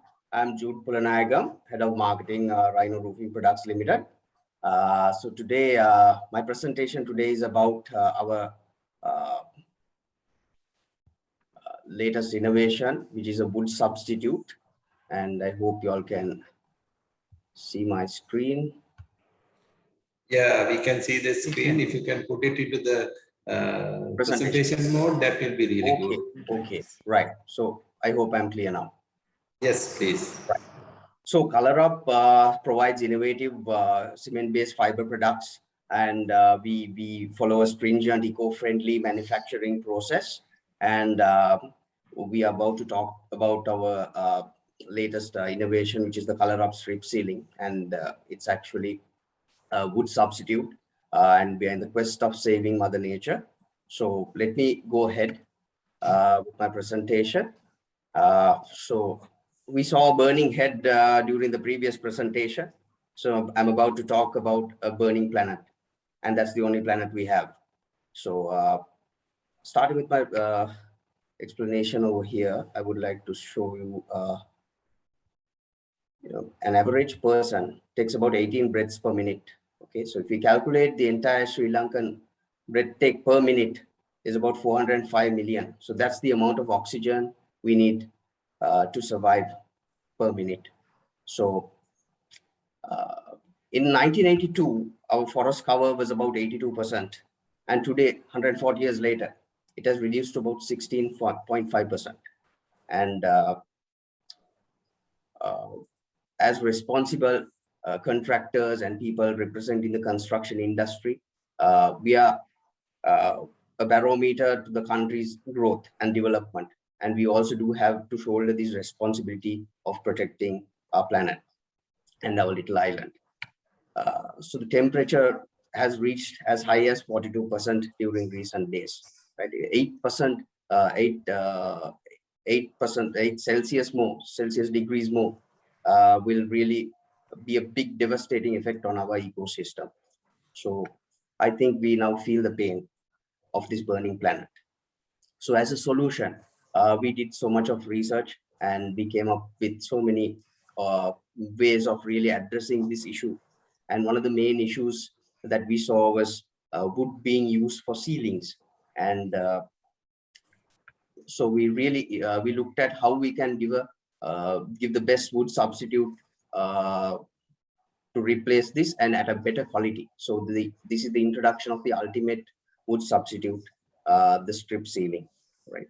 So to explain a bit of this benefits, before moving into the benefits of this product, we all know when we go for a Lunumedilla ceiling, right? When we get those parts, it comes in bits and pieces. Sometimes we have to cut short a lot of things and then polish it, and there's so much that goes into wastage, right? About 30-40% gets wasted. So and then we have cut so many trees also. So this is an innovative solution which addresses that issue, and we are so happy. We have a lot of customer testimonials where people are really happy. Some people, when they get guests to their house, the guests ask them, "Mukadda mein liye," right? So it's very hard to differentiate and really see the difference between wood. It's actually better than that, right? On the ceiling. So talking about the benefits, right? This has a long-lasting color. It's very cost-effective. You can measure and you can really give the exact precise amount for your roof rather than waiting till the wood comes and seeing how much you can use of it, how much gets wasted, right? It's fire resistant. That's very important. And you can wash it even. You can even wash it and clean it easily, right? It's fungus and algae resistant. And a big problem with wood is it's always insect and termite. There's so many attacks on it and so on. So, but this one, it's insect and termite proof. So it has solved a lot of inherent problems of wood, and it is also a worthwhile solution for a lot of domestic and commercial applications. Moving forward, we have 4 different colors which we introduce here: the jackwood color, teak, mahogany, and Burma teak. So we have a lot of demand in the market which is created at the moment for these products. As you can see over here, some carpenters have come up with innovative ways of covering these, places where you see rats and stuff creeping in. So they have tried innovative ways of using this also. That's why I showed this here. Also, this is a perfect fit, and you don't get debris falling off your ceiling onto your living area because of this tongue and groove technique. See, there's a groove here and there's a tongue here, and this fits perfectly and seamlessly so that we get a perfect fit. These are few applications of some of the homes we have done, and yeah, so that's about it. And I just like to invite all of us in whatever decisions we take in our projects to embrace nature and go for the most eco-friendly solution, because this is the only planet we have. So if there are any inquiries, please call our hotline. Thank you very much. And last but not least, I would like to thank the CCISL for organizing such a timely, relevant topic to be discussed. And thank you very much. Thank you, ladies and gentlemen. Thank you very much for the sponsor. It was really nice presentation, and also very much like the product. So I think participants will like it, and the Sri Lankan construction industry will like it. Thank you very much. So it is we have few questions came in, but most of the questions came in answered by Majid and the Dulisha. Basically, they have given a lot of insight about one question was when the price increase and if the client is holding the contract, if the client is holding the contractor responsible to finish the contract even at a loss, what is the remedy? Dulisha, if you can give a little bit insight, that will be really nice.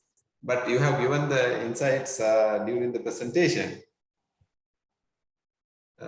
Then also another question. Yeah, Dulisha, please. Yes, thank you. So basically, I mean, contractually speaking, contractor is unable to terminate a contract because for the simple reason of price escalation.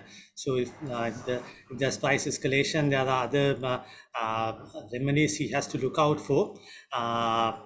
So he will not be able to terminate the contract due to that. So that's one thing. And then the other issue is after that, as we discussed now, there's a big escalation happening at the moment. So how to, myself as a contractor too, we are suffering a lot. So how to go about it? And I feel, I know that especially the medium scale to small scale contractors cannot continue with the work because of this situation. So the remedies are, as I mentioned earlier,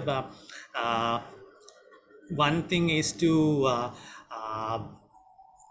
have an extra contractual claim to argue that the client is unjustly enriched by the situation by not paying the right escalation amount, because the client is getting a very high valued product based on the market price. It will be the building finished as a now will be a high valued product than the contract agreeing time. So by not paying the contractor the due amount, the client is unjustly enriched. So you can argue based on that. And also they can argue that at the time of entering into the contract, this type of escalation is not envisaged. So escalation can be predicted, but not this type of 90%, 100% escalation. So based on that, you can, based on common law provisions, you can argue a remedy. However, terminating a contract solely because of this situation may not be advisable. However, I feel for the contractor, because based on the practical scenarios, he may have practical difficulties in continuing. So best thing is to speak with the client to get some more advances or basically ask the client to supply materials or get a remedy like that without terminating unilaterally. Thank you, Dulisha. That is wonderful, and you have got the concept of unjust enrichment into the construction industry. That is, I think that's true, and it is wonderful. Then there is another question came from Kavita from RDA. Time to time changes in laws affect the cost and different additional costs to the contractors, and the contractors also asking additional costs. How to, as a government agency, how to pay these payments? I think I think Mr. Majid can answer this question. Majid?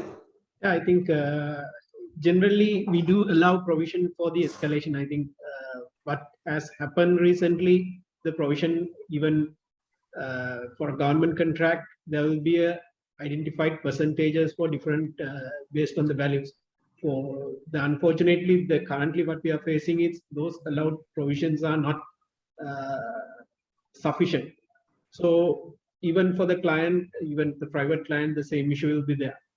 So since contractor can't perform, there's only the option client has to find the sufficient budget either for the government institution. They need to renegotiate with the treasury and obtain the funds required. Otherwise, that contract cannot perform. If ultimately that contract not perform, it will end up with the losses for the even for the more losses than the additional expenses they are going to expend for the project. For the government institution need to renegotiate or rediscuss with the treasury and obtain necessary funds. For the private clients also, they might need to go behind with the bankers sometimes, or might they need to revisit the design or revisit the contract. There might be a partial completion where at least some of the benefits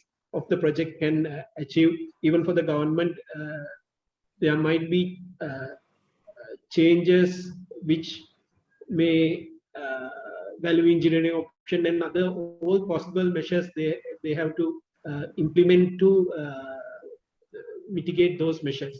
I think that's the way forward. Yeah, that's thank you, Majid.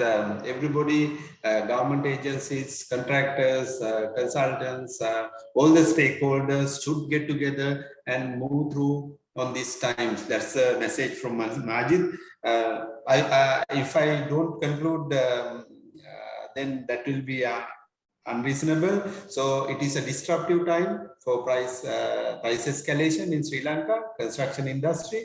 And Sri Lankan economy is not doing well, and world of uncertainty. During this time, Dr. Harishchandra mentioned that there are a lot of uncertainties around the world. But Sri Lanka is moving on strategies for short term, medium term, and long term, and he is optimistic that we will be moving in the right direction. I hope so. And then the Kushan has, Engineer Kushan has given us a very emotional type of a speech about he is very enthusiastic about our environment and the scarcity of resources. He has concluded that there will be a huge scarcity of resources, especially natural resources in Sri Lanka, and he urged everybody, consultants, contractors, and all the stakeholders to look after the environment and go for alternative methods, use your engineering brains and engineering methods, and save the environment. Then our Vingeshwaran has talked about the tile and sanitary ware. He is more happy to be in the balance of 40 to 60%. I think I saw a lot of chat is going on about Sri Lankan market, Sri Lankan manufacturers versus importation. I think everybody is happy that we'll have a balance 60 to 40%. Then Majid as constructor gave a wonderful speech on steel price and cement price increases and how that really impacted the construction cost and the construction projects in Sri Lanka. And finally, Tulisha has wrapped up very well. I think dilemma of the construction contractors, showing the burning head, and more importantly, he has given the given how to arrest, what are the strategies we should adapt to overcome from this situation. I think I conclude this wonderful webinar, timely webinar from that onwards. But to the last item, I am handing over some questions. I am handing over the webinar control to Captain Lal Tenakon, Senior Assistant I think Mr. Ranjit Secretary. has some question. I think Mr. Ranjit has a question. Yeah, I think Mr. Ranjit, you can speak. Yeah, thank you. I don't want to drag it because since it has already, gone against the time. Just two questions. One is from Dr. Harishchandra. Other one is Dr. from Engineer Mr. Gunasekara.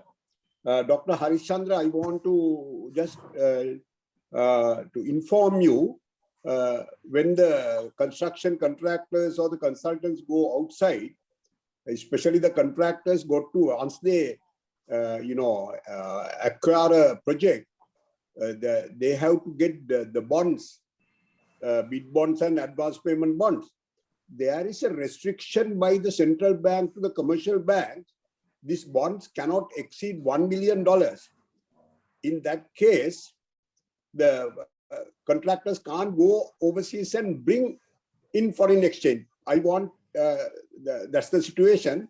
I want you to convey this to the central bank and get a relief from contractors who acquire the projects to get only these bonds, but you are not paying any dollars, but you get exposed.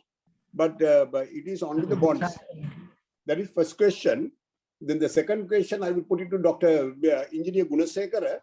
Now, in fact, I was surprised by our sponsors' information in 1882. The forest cover was 82% and now it is gone down to 17%. And whereas in 82, I don't think we had this GSMB, NBRO and CA, right? With all that we had a forest cover, and now that we have all these regulatory bodies and we have lost so much. In fact, this was suggested by Colonel Nisanka Vijayaratna sometimes back. GSMB now already has Technical Services Limited company, which is fully owned by GSMB, and GSMB itself. Why not GSMB seriously consider these natural materials, what you take it from the ground, sand, metal, and earth, right, to have under their control and see the depots available for contractors to get it from those stockyards, so that you will not, because then it will be very easy GSMB to harvest this. Then very easy to control the illegal way of doing this, right? This was raised earlier. I hope Mr. Gunasekara can convey this message to GSMB and take a serious look so that contractors will not go behind many agencies and waste time. And also it will be cost effective for them, not only construction industry, even small house builders, the cost will be reduced. Thank you very much for giving me this last 5 or 10 minutes. Thank you, Upol. Thank you, Ms. Ranjit. I think Dr. Harishchandra has left a little early, but we will, as a CCI, we will write to him. We have a lot of good contacts with him. We will write to him the concern, and I think we can ask Engineer Kushan to speak few words about the request. Yes, it's a timely important question, I believe. Actually, that GSMB has been established in the year of 1993, not at the stage of 80s. So with the introduction of the Governing Act, actually that his suggestion was extremely good, because even the recently the government has directly intervened the issue, and that's the reason that presidential task force has involved with this matter, because we are facing a big difficulty with the managing the environmental issues and the mining together, because there are high necessities there in the construction industry. So how we going to balance? Definitely the mining is making impacts to the environment.